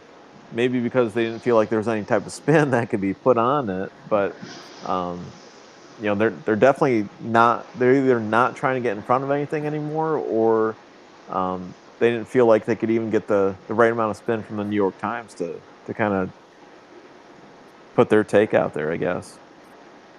Or they're just worried about their technology being out there or something. But I mean, as long as they don't have access to what their technology is, whatever machine learning crap they're doing, maybe I don't think it's that big of a deal. But yeah, they could be worried about how good that technology is or not. But I have no idea. Hey, Ship, you unmuted. What's up? No, I just I was listening. I'm kind of working and listening at the same time, and you asked me a question, but I'm not sure what the question was. Oh, it's basically like, I mean, obviously you saw the email. Why would, say DeFilippis, he just asked that question, why would DARPA provide you guys those the data or task you to do that attribution? Like, why would DeFilippis even ask that question? Like, I'm assuming that's just normal that an investigator would. I mean, he got a batch of emails probably of Manos, and you'd probably see like what's going on here. So I don't even see it as anything that they might not even be really investigating the hack, really. But I mean, is that just normal prosecutor stuff? Well, it's hard to know the context in which that question was posed, and as Right. I think as Manos characterized it in the email, it was along the lines of, did you think it was normal or did you think it was proper, or something like that? I can't remember the exact words for the Department of Defense to ask you to do that. Wasn't that the characterization generally? Right. Basically. Okay, and so, which I don't think Manos is the greatest at probably relaying a conversation between him and a prosecutor, but let's say that's what happened. Sure, that that's his characterization as he came out of the room, probably shaken by the questioning. Because sometimes you start these kinds of interviews, and the prosecutor knows that they've got some sharp questions to ask that catch the subject completely by surprise, and then put the subject on their heels. That's kind of what you're aiming for a little bit, to catch the subject off guard, and get an unguarded answer before they realize what they've just provided. So it doesn't sound to me like that's the kind of question that is part of a long string of questions on a particular topic. It's like, it would have to come in the context of, well, what work were you doing for DARPA that was just sort of in the ordinary course, and then this request kind of comes out of left field? What you're doing for DARPA doesn't have anything to do with Guccifer, and then you're asked to try to identify who Guccifer is. That isn't that, why did, I guess my characterization about prosecutor is, why didn't you think that was kind of unusual? Georgia Tech's working under some kind of contract, and this seems to be outside the bounds of that contract. Is it the general practice just to do whatever you're asked, whether it's related to the contract or not? And you didn't have no sort of flag went up that maybe you shouldn't respond to this request from DARPA? That's kind of just in speculating about the nature of how that kind of question might be posed in that manner, might come about, and then maybe doesn't go any further. We don't know what Manos' answer was. Maybe they didn't do anything. Maybe they were asked but didn't do anything. Yeah. My thought is, like, the director of DARPA didn't call up Manos and say, hey, we need you to do this. So who in DARPA told you to do this? Because there's all these incestuous, relationships between DARPA and Georgia Tech and Jaffe and his guys. Kiramitis went and worked for Georgia Tech after DARPA. So who did this, and where were, maybe this was something that the prosecutors know, that they're building this chain of, where the impulse to do this came from. And maybe it wasn't, the chiefs at DARPA that pushed this down. Maybe it came from somewhere else. But I also don't think it's that. I thought that was sort of part of what the project was. Yeah. To me. Question to all of y'all. Doesn't the question itself and the way it's phrased give us a hint, rather strong hint, that this didn't happen as Guccifer was on the front pages doing his thing in helping to hack the DNC? This is after the fact, it sounds like. After the DARPA contract is in force, beginning November 2016, and sometimes after that. At a time when Georgia Tech is answering to DARPA as to what to look at. Yeah, that probably makes sense. I also like that. I don't know if anybody kind of picked up on this, but that obviously Guccifer 2 is mainly on Twitter, and pretty much all of the a lot of the indictment is Guccifer 2.0's Twitter activity. And obviously they would have to get the data from Twitter, and obviously Sussman and Latham and Watkins had Twitter as their clients at some point, right? So I don't know if that makes any difference or anything, but don't brag about your crimes on Twitter. Is that good legal advice?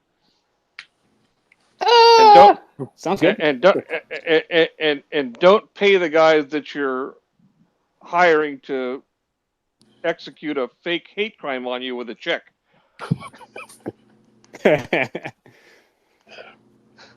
Poor Juicy. Well, hey, Ryan, I wanted to just throw one thought in there on the mono stuff with regard to DARPA. Is if we presume that as part of that investigation, some fingerprints of a targeted attack or an exfiltration attempt were discovered by DARPA, it wouldn't be at all inappropriate in my mindset for them to pass that along to some of their researchers to say, hey, this seems to be a novel exfiltration technique, or this seems to be a novel attack technique. Are you seeing this elsewhere? Feed this into your attribution engine and see if that fingerprint is elsewhere across your span of monitoring. So I don't see that as that out of the pale. What I find interesting is Manos is sort of, clearly his response in that email is incredulous. Why would you even think to ask me of such a thing? Go ask the DARPA guy, is kind of the walk away I got from that. Yeah, I think that's a good point. I think that's fair. I mean, we try to be cautious. It is, kind of as I think we said a couple times. I mean, it's really, really weird to see the same guy involved with the Alpha stuff and then have any role with the DNC hack. Maybe it's completely legit, and I'm certainly not accusing him of doing anything wrong. But there is something he's really worried about being tied to the DNC hack, and if it was completely legit, I would kind of wonder, why weren't you more worried about being tied to Alpha stuff? Because I don't know if I've even put this email out yet or not, but he was really, really concerned about how he was going to be protected once people found out he was tied to the attribution. And he really wasn't concerned at all, apparently, about being tied to the fake Alpha communications server. So, if he did everything by the book and, his role was pretty limited, I don't know. I mean, maybe I can understand why you'd be concerned, but, sort of rambling there, I guess. I don't really have a strong point to make other than it is a good point. We can be cautious about what we say and attribute to Manos and his intentions and his actions. But even if he did everything by the book in his mind and by the book, what if he didn't get the good data, right? What if somebody gave him bad data that was already corrupted, and then he did attribution analysis on it, and he did his analysis correctly, but the source information was wrong going in. I mean, there's so many open questions right now, and we need to know the timing, the dates of when he got involved, and we need to know where that data came from and any communications that he was having with, Sussman or Joffe, uh, for the entire duration of his analysis, I think. Yeah, I think that's fair. I always also like to throw the little thinking bubble up every time the DNC quote unquote hack comes up, and sort of ask the question: is there anything in the public domain that's trustworthy that causes us to really believe that that was an actual third party infiltration, exfiltration, traditional quote unquote hack? Because I've always suspected that it was potentially just data exfiltrated from a live backup, which is what really happened to Hillary the first time around when she had her stuff going. So if we just assume the fact that the emails were published meant they were, quote, hacked by a third party nation state, I think that's a leap that I've yet to see anything in the public domain that I trust that substantiates that. But that might be a squirrel trail we don't need to run down tonight. Yeah, it's interesting. It's interesting. I've not really considered like a backup being involved, but you have more of the technical skills. So anytime you want to share your thoughts on that, I mean, I'd love to hear more about what you think as it relates to the DNC hack. I certainly have a few theories I've been tossing around as it relates to the DNC hack, and I've put this out earlier. I mean, I'm sort of fed up with people that hear false flag operation, they post Seth Rich, and they keep saying Seth Rich, and it's like this has been run down for 6 years now. There's no evidence that's been developed. There's no information.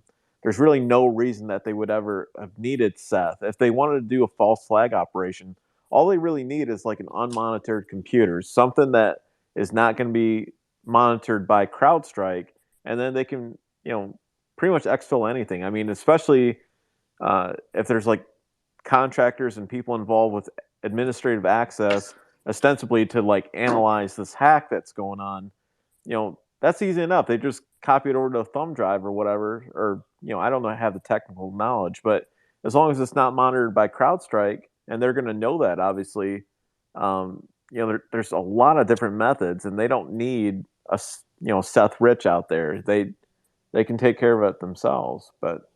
Yeah, But I that's totally agree that attributing it to that young man is really out there, out on a pretty far limb. Although there is a lot of people that are really invested in that theory, but the reality is it it could have been a remote backup, or it could have been an on-site backup. It could have been an insider, could have been whatever. But I suspect that they were doing remote backups as part of a standard disaster recovery technology architecture, and that was hacked or intercepted in some way. But so any of the CrowdStrike stuff that's coming back and saying, well, there was evidence of whatever fancy cozy, whatever bear stuff on their network. Well, yeah, that's probably true because, well, those guys are everywhere in reality. But that doesn't mean they're the ones that released it and pushed it out through WikiLeaks. It could have been all sorts of other actors that CrowdStrike would have been able to confuse. Now, again, we're way afield of what I thought was the topic tonight, so I don't mean to get a sidetrack. But I think there's when we start talking about the Manos connection, it could have easily been DARPA coming back and saying, "Hey, but by the way, tell me what you see about this. Is this really valid? Because we're not seeing this." Because nobody's really fully explained that DNC hack. I don't think there's anything that's in the public domain that really is trustworthy.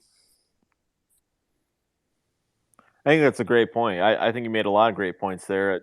I hope you'll speak a little bit more in future chats. I mean, it's good to hear from you. You have the technical knowledge, and definitely that's a big help to us. And I'll make a note of that backup. I think that's really interesting. I'll try to keep that in mind as I start FOIAing more documents and hopefully getting more documents. So, on that point from Matt, there's actually like no evidence that anybody that the Russians transferred the emails or DNC emails or Podesta emails to Assange.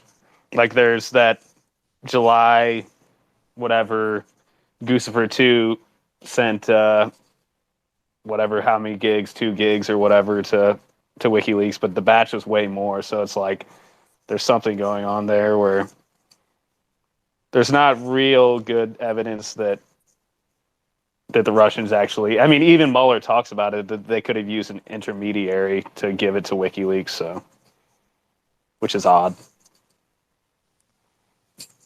Yes, it is. Max, I don't know if you want to jump in. Go ahead. Just a question. You guys probably went over this years ago. I remember it just kind of dawned on me. The article I recently saw. I remember seeing it before, but never diving into it. So, are you guys suspecting that the whole reports of the Humpty Dumpty hacker group is not related, really? Is that where? Oh, I don't know if you saw some of the kind of uh, articles regarding this outside of the mainstream, obviously. But any That's a thoughts great on it? question. Yeah, I have not looked at that in a while. I feel like we definitely had that thought. We definitely were curious about it, but I think there was something that we looked at that we felt like distinguished it, and it was a little bit of something else. And Fool, I don't know if you're a lot better on that kind of stuff. I don't know if you have any thoughts on that. Well, obviously Humpty Dumpty released a lot of stuff and supposedly were working for the FSB with Mikhailov and all those dudes. To me, like, it's not clear like that DC Leaks and all those and Goosefer 2 and are the same entity. But I know like Humpty Dumpty and Cyberberkut and people like that, groups like that, had the similar like hacked emails as like DC Leaks had. I can't say if they're involved with any of that stuff, but they publish similar hacks. I think like I mean Cyberberkut had I think the exact same email as DC Leak published, and obviously I think that Humpty Dumpty might be on the other side of Cyberberkut, but I think they still published oh, now I can't remember. I don't know if it was some Soros stuff or something.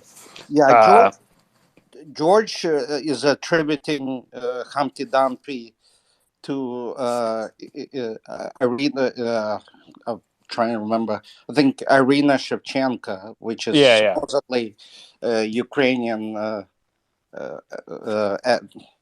Yeah, I read that article and I'm like, how are you making this claim that she is Goosefer 2 or whatever?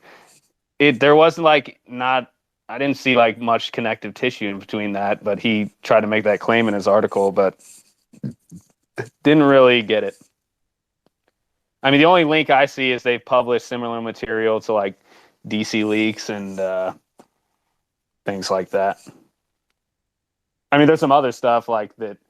The thing is, like, they were hacking a lot of like Russians, like Russian, and I mean, a lot of them weren't even like hackers. They were hired or they were publishing hack material. You know, they were basically like Russian WikiLeaks, and they were publishing emails from like Arkady Dvorkovich or whoever. But there's some crossover there, like with Mikhailov, who supposedly might be some of the source of some of the intelligence that went into the GRU indictment, but that's all speculative. Let me throw something out. Somebody, one of you guys, or somebody in this corner,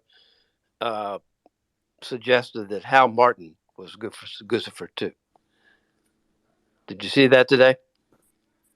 Yeah, I mean, like I've done like I mean, that's like, I mean, we'd have to. It's very interesting, like the crossover of what Hal said in some of his like in his I don't even know what you call it, like his confession in court, And then like there's this like crossover between Shadow Brokers, Hal Martin, and Goose for Two that's really weird. And just his like language and basic stuff. I don't know if like Walk of Fire wanted us to throw out this, but we like been talking about this for a long time.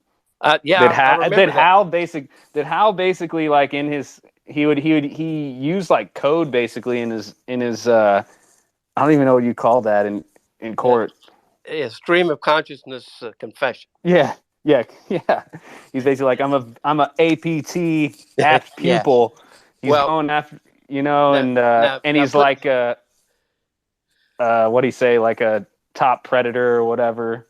Now But put those thoughts side by side with what we found out from Margot today, and in that email from Manos. Yeah.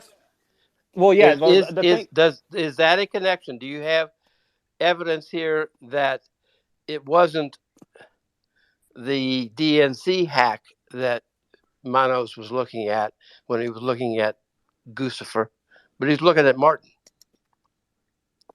I think it would be that. Okay, so like, I mean, this is like sort of off topic, but like during that time period of the Hal Martin case, it's basically related to Shadow Brokers. Like, so basically, like in August 2016, like on August 12th, Goose for 2.0 is like kicked off of Twitter, suspended from Twitter. He comes back later. Then August 13th, Shadow Brokers pops up on Twitter and starts dumping all the TAO tools.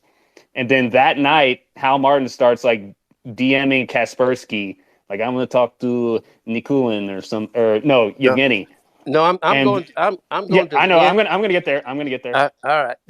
So that night he starts DMing Kaspersky, and basically is saying like I want to talk to Yevgeny, et cetera, whatever. And then that goes back into 2017. And these like and Goose for 2.0 and Shadow Brokers kept on getting tied together. Like you'll notice like in January 12th, 2017, like both Shadow Brokers and Goose for 2.0 were dark for a while. And then all of a sudden, January 12th, 2017, they both come online to say like one thing on Twitter, and then they go dark again. Goose for 2.0, dark forever. And then you come back like to what we're talking about with the case when Manos is talking to them. Hal Martin, like right after that time, Hal Martin and Shadow Brokers are linked. Like most people thought at that point that Shadow Brokers was Hal Martin or this other guy in NGF who had these TAO tools on his computer, which they actually came off. There, you'll look at the Wall Street Journal. There's these articles about that Russian hackers gained access that hacked this ex-NSA worker, NGF, and that's how these Russian hackers obtained these equation group tools. There's all these Wall Street Journal articles about it, and the way they were able to access that dude's computer is because, like years before, Kaspersky was scanning that dude's computer, and they found the malware on there, the tools, right? So, and then Kaspersky like wrote an article about it like in 2015, and then fast forward to 2017. There's these articles popping out about that these Russian hackers got into Fuzz computer basically, and that's how they got the equation group tools. But we haven't heard anything after that. So I think that's what the link is there. My possible link is in the after the arrest of Hal Martin and in his prosecution. Those lawyers were communicating with the Georgia Tech people, the prosecutors. Right. But I think it's because that it's not. I don't know if it's Hal Martin talking to these Russian hackers, but I think it's because they're developing evidence against Hal Martin. They're doing their thing in the Hal Martin case is part of that thing looking at Guccifer too. Right. No, yeah, well, that's what I'm trying to say. That these articles started coming out that these Russian hackers got a hold of these tools. So I think like this attribution project in relation to Hal, they're trying to attribute who the hell Shadow Brokers was, and at the same time Goose for 2. And I think there's like this forensic tie between the both of them. So you have to look at these articles like in 2017 because it's not. I mean, yeah, these guys were working on Hal Martin, who clearly brought home some NSA stuff, but none of it. But the stuff Hal had weren't the tools that were released by shadow brokers, if that makes sense. So they're looking to see who the shadow brokers person was. And if you see the articles at that point, they thought it was some Russian hackers, which obviously Manos was looking into in relation to Goose for 2 and GRU. So question one is, when Manos was looking at Guccifer 2, yeah, and the attribution of whatever Guccifer 2 did, was he working on the DNC hack case, or was he working on the Hal Martin case? That's what I'm trying to say, that it could be both. Because he's clearly working. I mean, obviously, Guccifer 2 is DNC hack related, but they're also looking at this separate group. They're also trying to figure out who Shadow Brokers is, right? We still don't know who Shadow Brokers is. So the guy, and Hal Martin has this connection to Shadow Brokers of what I explained before. So because obviously he's ex-NSA because he was a suspect for being the Shadow Brokers, or at least working with them. What that means is the two cases intersect Exactly. least at Guccifer 2. I think so. And so raises an issue is, did Manos come to the same conclusion that CrowdStrike did and Mueller? That what? As to Guccifer 2 being a stand-in for the Russians. I mean, I think they all came to the same conclusion, because I think Manos was involved in the attribution to the GRU 12 officers. Yeah, in the DNC hack, what did he find in as far as Hal Martin was concerned? Well, we don't know. Well, Hal Martin, he was never charged for releasing the Shadow Brokers tools, right? So somebody else is doing that. So that's still to be determined. Okay. And if you look at those articles in 2017, they're basically saying that some Russian hackers got a hold of these tools and then they were leaking them as Shadow Brokers. So that's where I think those guys weren't specifically, well, I mean, they were investigating Hal Martin, but more they're investigating also the Shadow Brokers, because those two are intertwined. Because Hal Martin was a suspect for releasing the Shadow Brokers stuff. Maybe that's what he's nervous about. It could be. It could be. Because, I mean, that's what I made like a truth today, that I've always looked at these interconnected thing between Goose for 2.0 and Shadow Brokers. Yeah. And I'm pretty interested in that. But I don't know if you guys were just listening to that. It might have went over some of your guys' head, but it's fun stuff. We're just pulling strings right now. Yeah, basically. There's only two people, major right? ladies man. We know that. There's only two people that know. Hal Martin, self-proclaimed ladies man. Let's just make that clear. He's a hunk. Tell you what. There's only two people that know where that hack material came, or who turned that hack material over to WikiLeaks, right? The person did it, and then Assange and the people he worked with. And that doesn't necessarily mean they know who did the hack. Assange knows where he got it from, right? And I don't think that Assange he hasn't said much, but I think he's only said one thing about it. And that was that it wasn't a state actor. Am I right about that or wrong? I just seem to remember pulling that back. Yep. That he made one not comment. State parties. It was not a state party. And That's that was the only saying, comment he's ever made about it. I would just caution, I am not convinced at all that Assange actually knows who gave him the data. I think it's entirely plausible that he got some anonymous communications, probably got some scuttlebutt that there were some emails out there. Obviously, DC Leaks, I think, was active. So they're contacting this person, I think, on Twitter. There were some messages between WikiLeaks and this person. So I think it's entirely plausible that they just gave him like a secure portal, and this person probably uploaded them securely, and that Assange probably doesn't have any clue who actually gave the files, because if he did, he might have actually gave it up by now to trade for his freedom. So And that may be right, but you have to look at him as a person and what he's going through right now, and he says that he would never ever do that. And then I look at the other stuff that he's dropped and the things that he's done throughout his career, and I don't think anybody has ever contradicted any one thing that he's done, and he has either hint or outright said that he knows who gave it to him, right?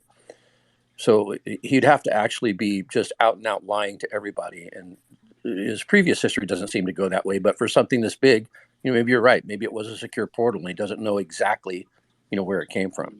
I don't think he knows. I mean, he's obviously very eccentric, and I mean, he was like funding stuff to like push it on Seth Rich, which is just horrendous for him to do, to even inflame that at all. Yeah, no, you're right about that. I think that's pretty disgusting on his part, and I admire the extent that he's unless he actually resource, was I the think. source. Yeah, I don't think he is, but like I would be surprised. I would be very surprised. I don't ever close the door on anything, but like with no evidence emerging in the last 6 years, I don't. I hope it's not Seth Rich. I mean, that'd be pretty crazy.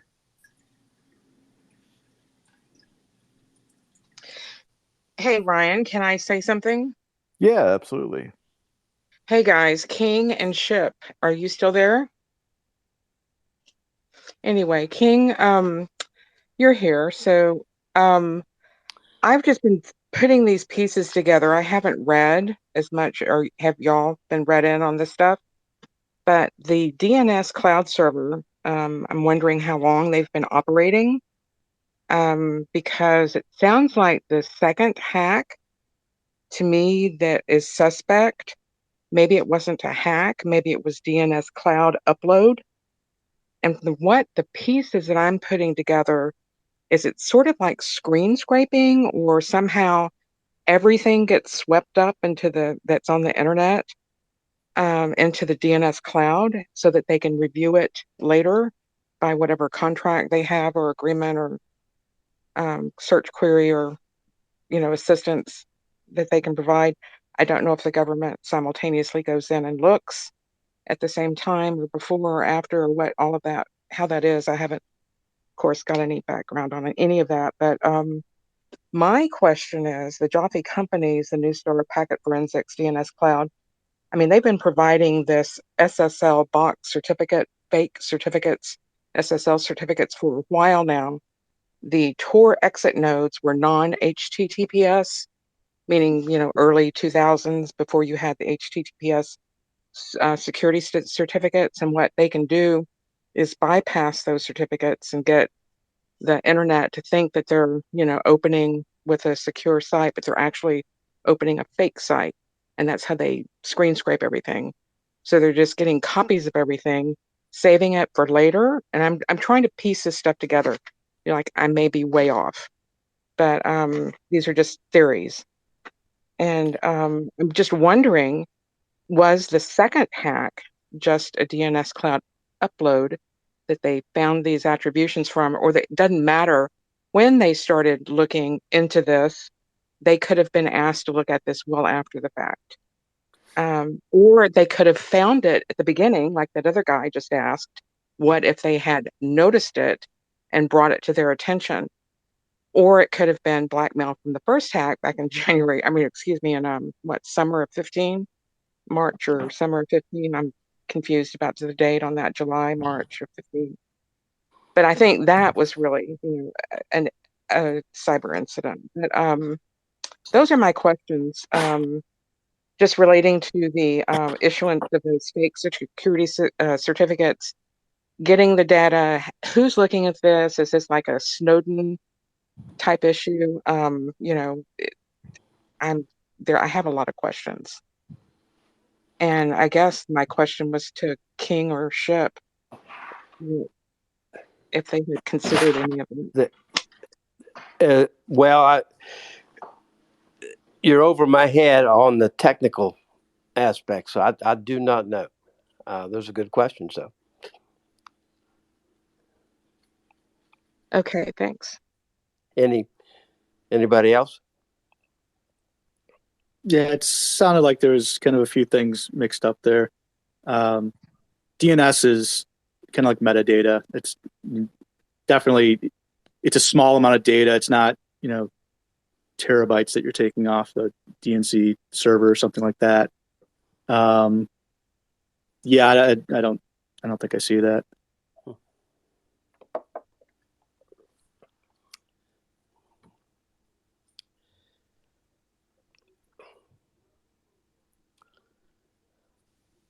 Yeah, I'm not sure that I have much to add to that.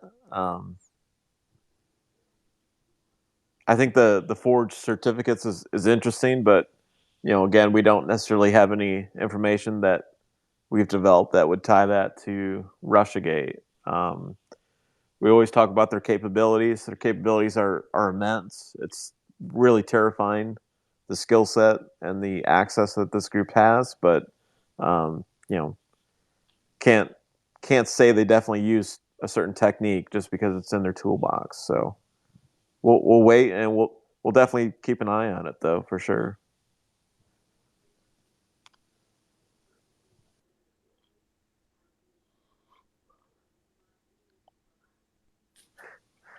All right. Anybody have anything else? Anybody have any questions? Go ahead and request to speak, or any of our other speakers you want to jump in with any thoughts that you have. Go ahead. I'm kind of stuck on the Humpty Dumpty because some of the things you were talking about, the timing, the 2017, Kaspersky tools, uh, the just I don't know if you read the articles from, I think it's the website is called Intel Today from 2017 about there's multiple articles related to the Humpty Dumpty group. And I think, if I remember correctly, one of the charged players, I guess, was the inside man in the FSB. And I do remember them talking about Kaspersky tools. Don't remember if they talked about the Fancy Bear. I think that's George's article. I don't remember if the 2017 article had the Fancy Bear in there. And that same site also kind of links Irina Shevchenko as a girlfriend of one of the guys that got arrested. So just FYI. Well, I think like supposedly that the FSB or the GRU hacked Fancy Bear hacked Humpty Dumpty. That's supposedly what happened. So they were kind of like in conflict, and obviously Humpty Dumpty supposedly was working for the FSB. But yeah, the girl who is supposedly like the girlfriend of Vladimir Anakiev, or the leader of Humpty Dumpty, I know she's supposedly still in Kiev. Who knows if she's still there now? But also, like, some people are even like skeptical that she was even a hacker for them, that it was just fake news. So I have no idea. But some people also think that Humpty Dumpty was working with Chris Steele as well. I don't know how much evidence there is for that, but would be interesting. It's interesting because Humpty Dumpty published some of Olga Galkina's correspondence with Timur Prokopenko and the presidential administration. So there's kind of some tie-ins there between all of this, but in relation to the DNC hack, I don't know.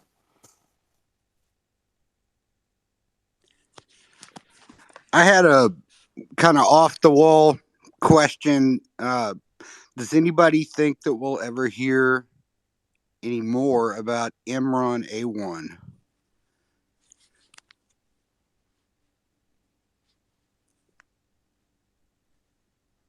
No.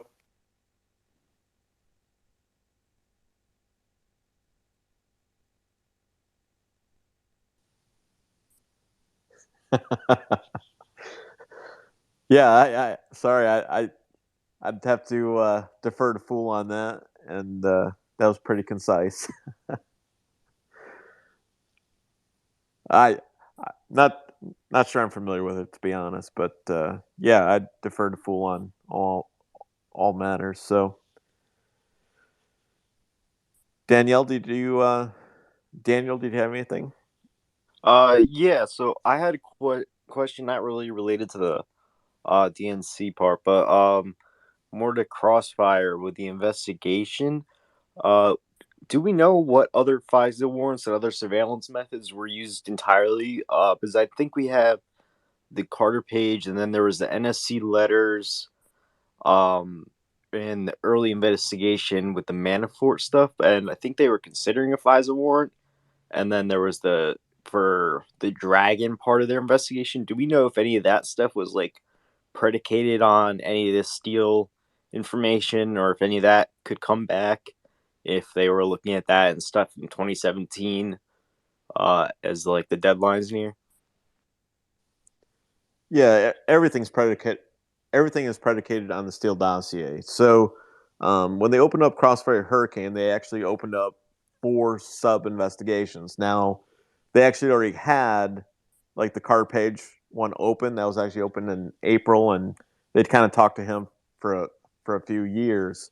Manafort, they actually had something on him a little bit. I think it was like January. They were kind of interested in him. So there's always some allegations out there, but they never went anywhere until they got the Steele dossier. And the Steele dossier perforated everything. I mean, there's pieces in there, and I kind of consider the Black Book and Manafort's case as part of Steele's work. Now that hasn't been proven yet, but it's like a fake Black Book ledger of all these supposed payments and stuff. So it is fabrication, and exactly who fabricated it is still up in the air. But so they took that fake ledger and they used that piece of evidence to obtain warrants and basically ultimately prosecute Manafort. So that was a real problem.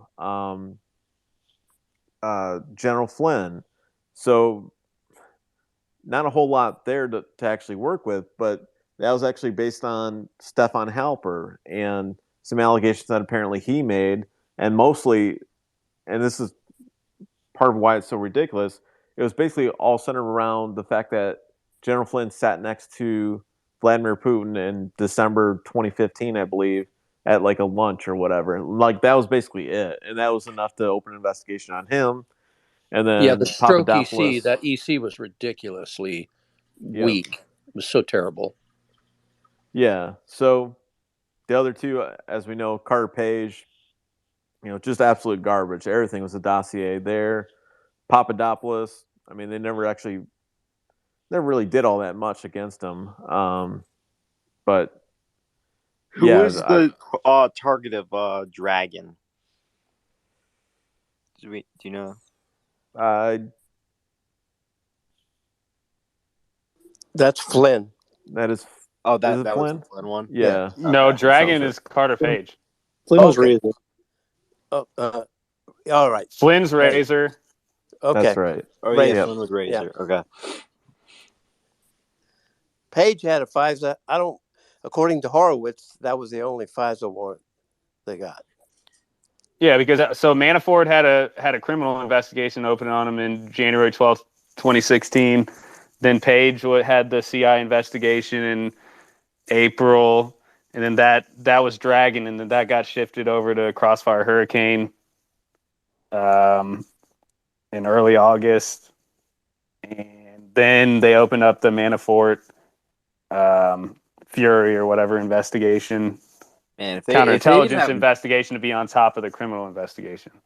If they didn't have that Manafort stuff, like they wouldn't have had anything, even though they didn't have anything to begin with. But either because they had the crimes he committed allegedly or the money stuff, but that really kind of, I guess, solidified it for them. Like that was their kind of basis to go off of. Well, he shouldn't have been on the campaign. I don't understand how he didn't already have a counterintelligence investigation if they're investigating for that. If he was in contact. Yeah, Jeff Carlson tweeted something today saying, how did Chalupa know in January of 2016 that Paul Manafort was going to be involved in the election? That's Yeah, one of the that was unanswered like questions. they were doing this research before he was even the chair, like on the campaign. Like I was reading like the article on Real Clear Investigations. This was all happening before he was even on the campaign. Exactly. That was my, like, all right, maybe it's a wacky thought, but was Manafort sort of positioned or pushed somehow because they knew they had dirt on him from the Ukraine angles that they could get to him or they could use him to poison Trump? I mean, maybe they sort of, someone on the inside of the Trump campaign or someone else managed to like just get him front and center and hire this guy. He's great. Well, it's weird because like I don't even think that's like Roger Stone was like a friend with him. I think like since like his childhood, and then Tom Barrack, Trump's like old friend, they both suggested him. So I don't even think it was that. I think they just knew that he was going to be on the campaign, probably. Yeah, it just seemed early, but Yeah. also don't listen to Dawson's theory that Manafort and Chalupa were working together to take Trump down. Oh yeah, that's the one. That's what I'm happened. not into Dawson's. That's the Parm Patriot. Oh my god! I bet Hunter Biden was in on it too. Some regular stuff, like the stuff that like I see from you guys, and then the next tweet's just the thread on. Oh my god, they were listening to the White House. Parm Patriot, baby. Hunter Biden. He's the one we've been waiting for. He's going to save the day.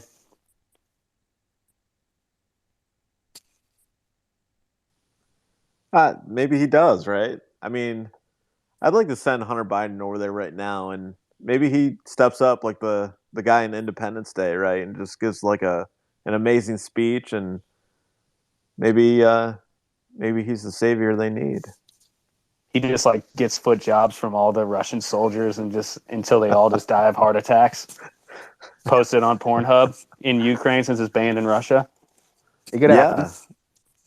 It could happen. And everybody's just content and they'll all go home after that. Yep.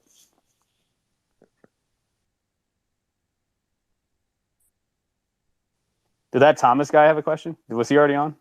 I can't tell who's talking. Like my app's messed up, so it never shows who's actually speaking. So I just know people's voices. He had a question earlier. If anybody else has a question, go ahead. Now's the time to kind of raise your hand. We'll open it up a little bit.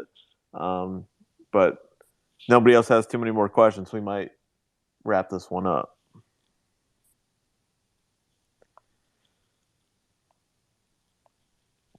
While we're waiting, if anybody does have a question, few people have asked. So there is going to be a website coming. We'll set it up. We'll figure it out. Still got some stuff to do on it, and try to showcase some of the great work and research that others have done. Sometimes you go through Twitter and you kind of lose threads, and even doing something like a link tree, like you just can't capture everything. So going to try to showcase some of that and try to focus down, do some topic stuff on certain issues that you kind of need the research in front of you. And we have some embedding and ability to do that where we're going to be able to kind of focus in on certain things. And we have a forum that's up right now that's live. The rest of the site is not live yet, but if anybody wants to check that out, we'll try to, it's going to be sleuthscorner.com eventually. Right now, if you want to go to the forum, I have a link on my page, but yeah, we'll open this up for questions and try to keep doing these on Thursday nights. Probably continue doing it in spaces. Politico got coverage of the hearing, saying the judge warns the special counsel over provocative court filing.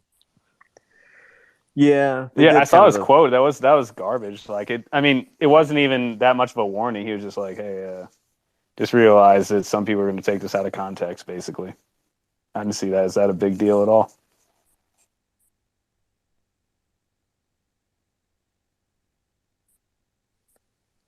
Hackberry, what's up? Well, I was wondering if, thank you, Ryan, if Fool could maybe walk me backwards and see if we could understand maybe where the stuff about Guccifer 2 plus shadow brokers came from. I now once you guys started talking about it, I was like, wait a minute, I think I might have heard that pop up way back, like 17 or 18. Am I off? What? I mean, no, you're not off. Okay. I mean, like the idea was, I mean, some people were always saying that oh, the shadow brokers are Russian hackers or related to. They call I don't know. everything I can't. that. Yeah, I mean, I can't remember if they were saying, oh, it's GRU again, that it's this APT-28 or whatever. Yeah, and that But I was source. I think probably was really kind of my what I'm really interested in. I think like the what? the source of it, where it came from. The source of them being tied together?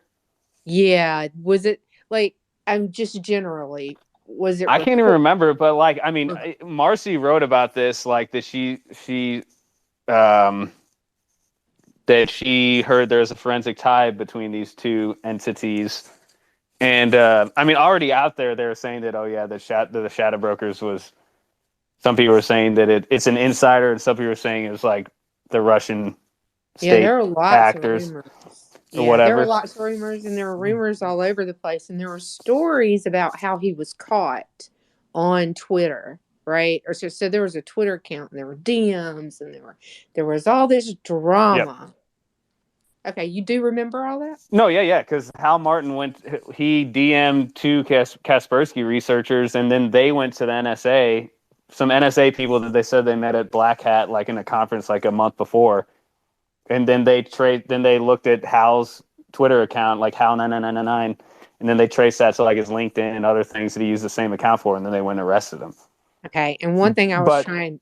Go but you should read like Marcy, like that's why Marcy went to the FBI, is because she thought that this guy Michael Adams, this source that she was working with, that she said she got like information that was basically proof that Trump colluded with Russia. She thought this source was involved with Guccifer 2.0 and the shadow brokers. So that's why she went to the FBI.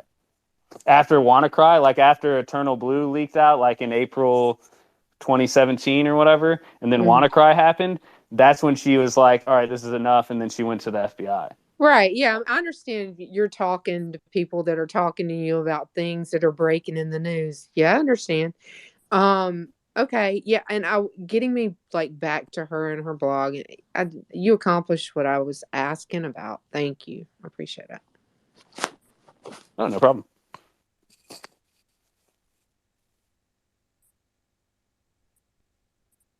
But to go forward with like on that, I think that the prosecutors thought potentially that, like I was saying with those articles, that they thought that these Guccifer 2 and shadow brokers could be the same person, because they're tying the shadow brokers to Russian hackers and stuff like that. So they thought they might be the same entity. Yeah.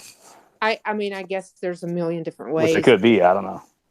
Yeah, I guess there's a million different ways for a CHS or anyone to operate. As far as Marcy goes, like if she's talking to people that she's all of a sudden uncomfortable with her personally talking, that her going to the FBI, I don't think is a big deal. Like sometimes people just are like, oh shit, who am I talking to? I need to protect. I don't think that's a big deal. But where that rumor came Well, I mean, like, what rumor? I mean, it just, other than the timing, but then again, a lot of that stuff happened on Twitter, and people. Well, the controversy was she went to the FBI, like she had a journalistic relationship with a source, and she went to the FBI and she gave up the source. I mean, that's why people are pissed at her, because she gave up her source, where she was supposed to be a journalist, where you're supposed to protect your source or whatever, and then she just gave them up. And I'm sorry, I'm. My mind it goes to a different place, and I don't agree. I don't agree with that either. But yeah, okay. So it was a source in DM or something like that. No, she knew him in real life. She's met this guy. You should read the articles. His name's Michael Adams. I'll go back and read it. Thank you, Fool. Yeah. I really appreciate it. Yeah, because if you don't know, like I tricked her into actually revealing the source. I basically, You devil. I socially engineered her into actually revealing who this source is, which I don't like to do that often, but I wanted to figure out Yeah, who it well, was. So I appreciate it. I even though me and appreciate Marcy is still good, me and Marcy is still cool, so it's all good. But I appreciate the pain I with use which some you I admitted use it. some hacking tactics in the way I do it, but I so appreciate the pain that it took you to kind of say that you did that, because plenty of people would brag about that and be real proud of it instead of the way that you said that you did it. But I mean, sometimes it has to be done, and some things need to be known, and I understand that. I mean, you well, I can't actually people. I actually can't believe it worked the way I did it, to be honest. But still love you, Um, Marcy. element of surprise. She didn't expect it coming from you anyway, right? I mean, it's like underestimating people. But at any rate, Well, she I didn't also know it was me. I was like posting her on her blog as Michael Adams or whoever I was posting as, and then she was like, "Oh, Michael Adams has been posting on my blog." I'm like, "Well," she said, like, "Oh, my source has been posting on my blog," when it was actually me. So then she gave it up. oh, so you actually had game, like you actually Yeah, used technique. yeah. That's why I socially engineered her into doing that. You definitely did. Okay, so I'll go back and read this stuff. And did she leave your comment up? Yeah, it's up. I think. Yeah, Good I for think I just her. said like But I Michael Phil understand her being Adams. scared. Yeah, I understand it being scary also. So, I don't know. I mean, I don't really have anything to say before I read it. Thank you. We'll make sure those screenshots get on the web page, on the new web page, Seuss Corner. Those are like cornerstone. 100%.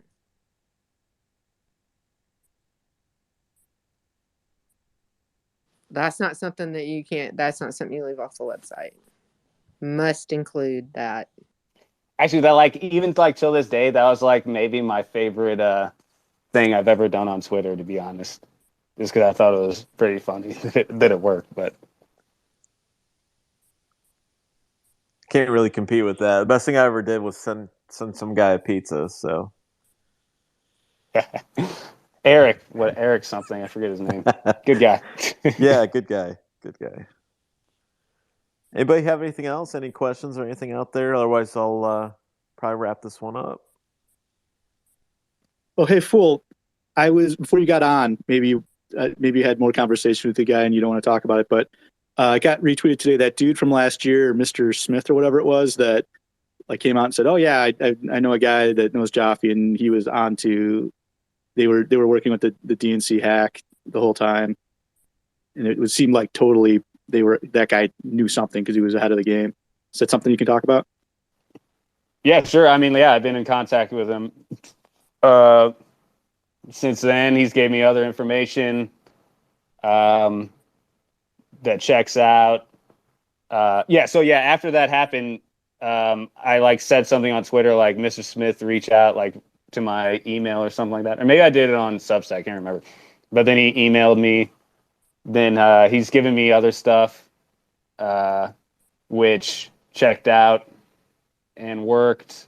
And I don't know, maybe one day you'll figure you'll know what that was. And that's all I can say. I mean, yeah, it seems like he obviously was working with these people. I don't know who it is, but he's If right. I can interject, That's all I know. John Smith. What's that? John Smith is used by a lot of anons. It's kind of like Guy Fawkes. Well, it's Mr. Smith from the Matrix. Basically, was his Right. pseudonym. Yeah, just like Wick. Yep. Yeah, Like so John Wick. I would assume anon, or somebody from the dark corners of the internet. This guy isn't. He just worked with Jaffe and people before. He was at New Star, I guess. But he's giving me other information that definitely checked out, and cool guy. Or at least maybe he worked at New Star. I don't know. He worked with Jaffe. Actually, I'm not positive he worked at New Star. I think there's no telling. I think he could be from any of Jaffe's lives, But Well, he could have good worked on like dude giving Config you info. or any of those other things, or I mean, all those guys collaborate. So It's just funny because there's these breadcrumbs, like the weaponized autism blog. There's just a few that at the time, we're all like, there's got to be something there. And maybe you guys even, knew right away there was more to it. And then, years later, all of a sudden it's panning out. And it's like, yeah, that's exactly what this guy was saying. no, yeah, like the weaponized autism guy was definitely on point, and he was on point about like, remember I got that other email that was anonymous, and they're like, Yeah. this thing that And happened in 2016 is the floor, but this other thing, did he send these videos about Stuxnet? And then he's and like, the other articles like on weaponized autism are even more interesting. And I think I might be figuring out. I think like we might know what that is, but the other account has been working on that. I don't know if he's ever going to release it, but maybe it has to make a comeback about that, because actually now I know why it's related to Alpha Bank and this crap, which is interesting. oh, we got to find out about that. I've racked my head over every piece of that same blog for so long. same guys. It's weird.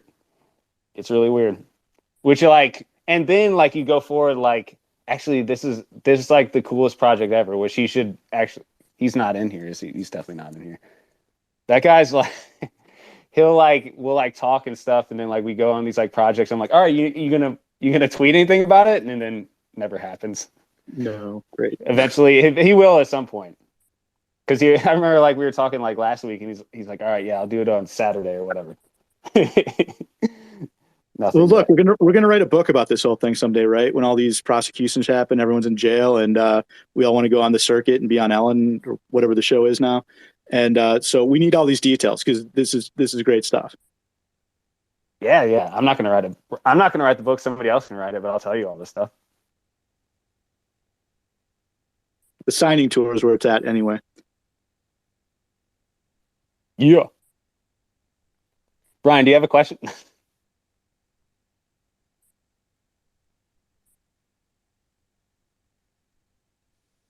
No, I'm just messing around. Noise.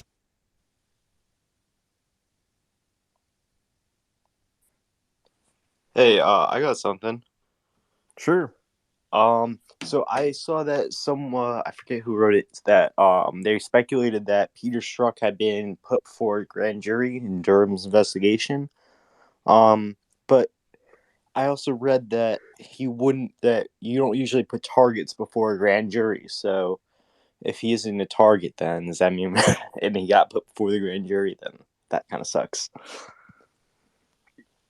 Yeah, they basically Durham put out that list of everybody that had been before a grand jury, and I think there's a little bit of ambiguity of whether it is Strzok or not. I think I read a few articles where they weren't quite as sure. So, Fool, I don't know if you have any thoughts on that.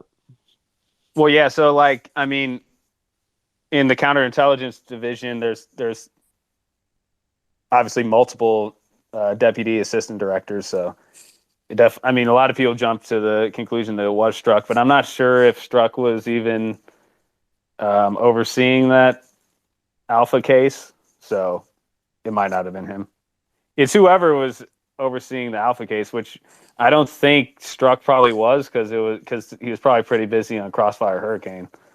Well, Strzok did say he had a small role in the Alpha stuff. He had some type of role when Sussman brought it into Baker and the dissemination of that information. So I think that's the tie-in of why people are assuming it's Strzok. But to your point, I mean, beyond that, I thought we don't have much. Baker passed the dossier to him, the Alpha stuff. Yeah, maybe he did. I thought he just brought the Alpha stuff to pre-stab. Yes, he brought it to pre-stab, but then I think stop number 2, and Strzok actually said this. Like he gave an interview a few weeks ago, and he said something to the effect that he had like a small role in this. Somewhere just after it went to pre-stab, basically. So, how about Lisa Page? Has she been questioned or even interviewed by Durham yet? Do we know? No, I mean, there's nothing in the record. I have seen interviews where, I think Cash Patel even or somebody like that was kind of suggesting like, okay, well, Durham's going to give immunity to Lisa Page and Peter Strzok, and they're going to be like the key witnesses. And that, I don't think we've seen any evidence of that. And after all that speculation came out, Strzok went on TV and just like was torching the whole investigation and stuff, and in a manner that I don't think a witness would have done. Like, I don't think Durham would have like allowed that. So, no, I don't think they're witnesses, and I don't know. I don't think we have any information on that. Gotcha. Thank you. Yep.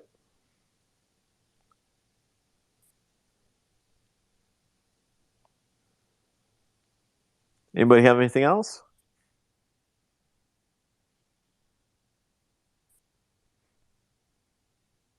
Ryan, do I get a prize for being the first person to sign up? Yes. As soon as we figure out T-shirts and mugs and stuff, we'll send you something. So excited.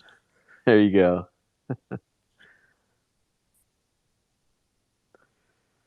All right, guys. Well, super interesting day. Obviously, we got the huge piece from Margot. So many open questions right now, and we'll have to see over the next couple of days. Hopefully, more people pick up the story and people start asking the right questions. So we'll stay on it. We'll keep putting in FOIAs and fighting for information and trying to connect those dots. So thank you to everybody that came out. We'll probably do this again on Thursday, and yeah. Everyone have a good night. Thank you to everybody that spoke. Yeah. Thanks, Fool. Thanks, Ryan. Thanks, Ryan. Yeah, thank you, Fool. Thank you, King. MB. Thank you all. I'm innocent. Appreciate everything. For sure. See y'all next time. Unless World War III and nuclear holocaust break out. Fingers crossed. Nope, you're still coming. Still okay. mandatory. Okay, sweet.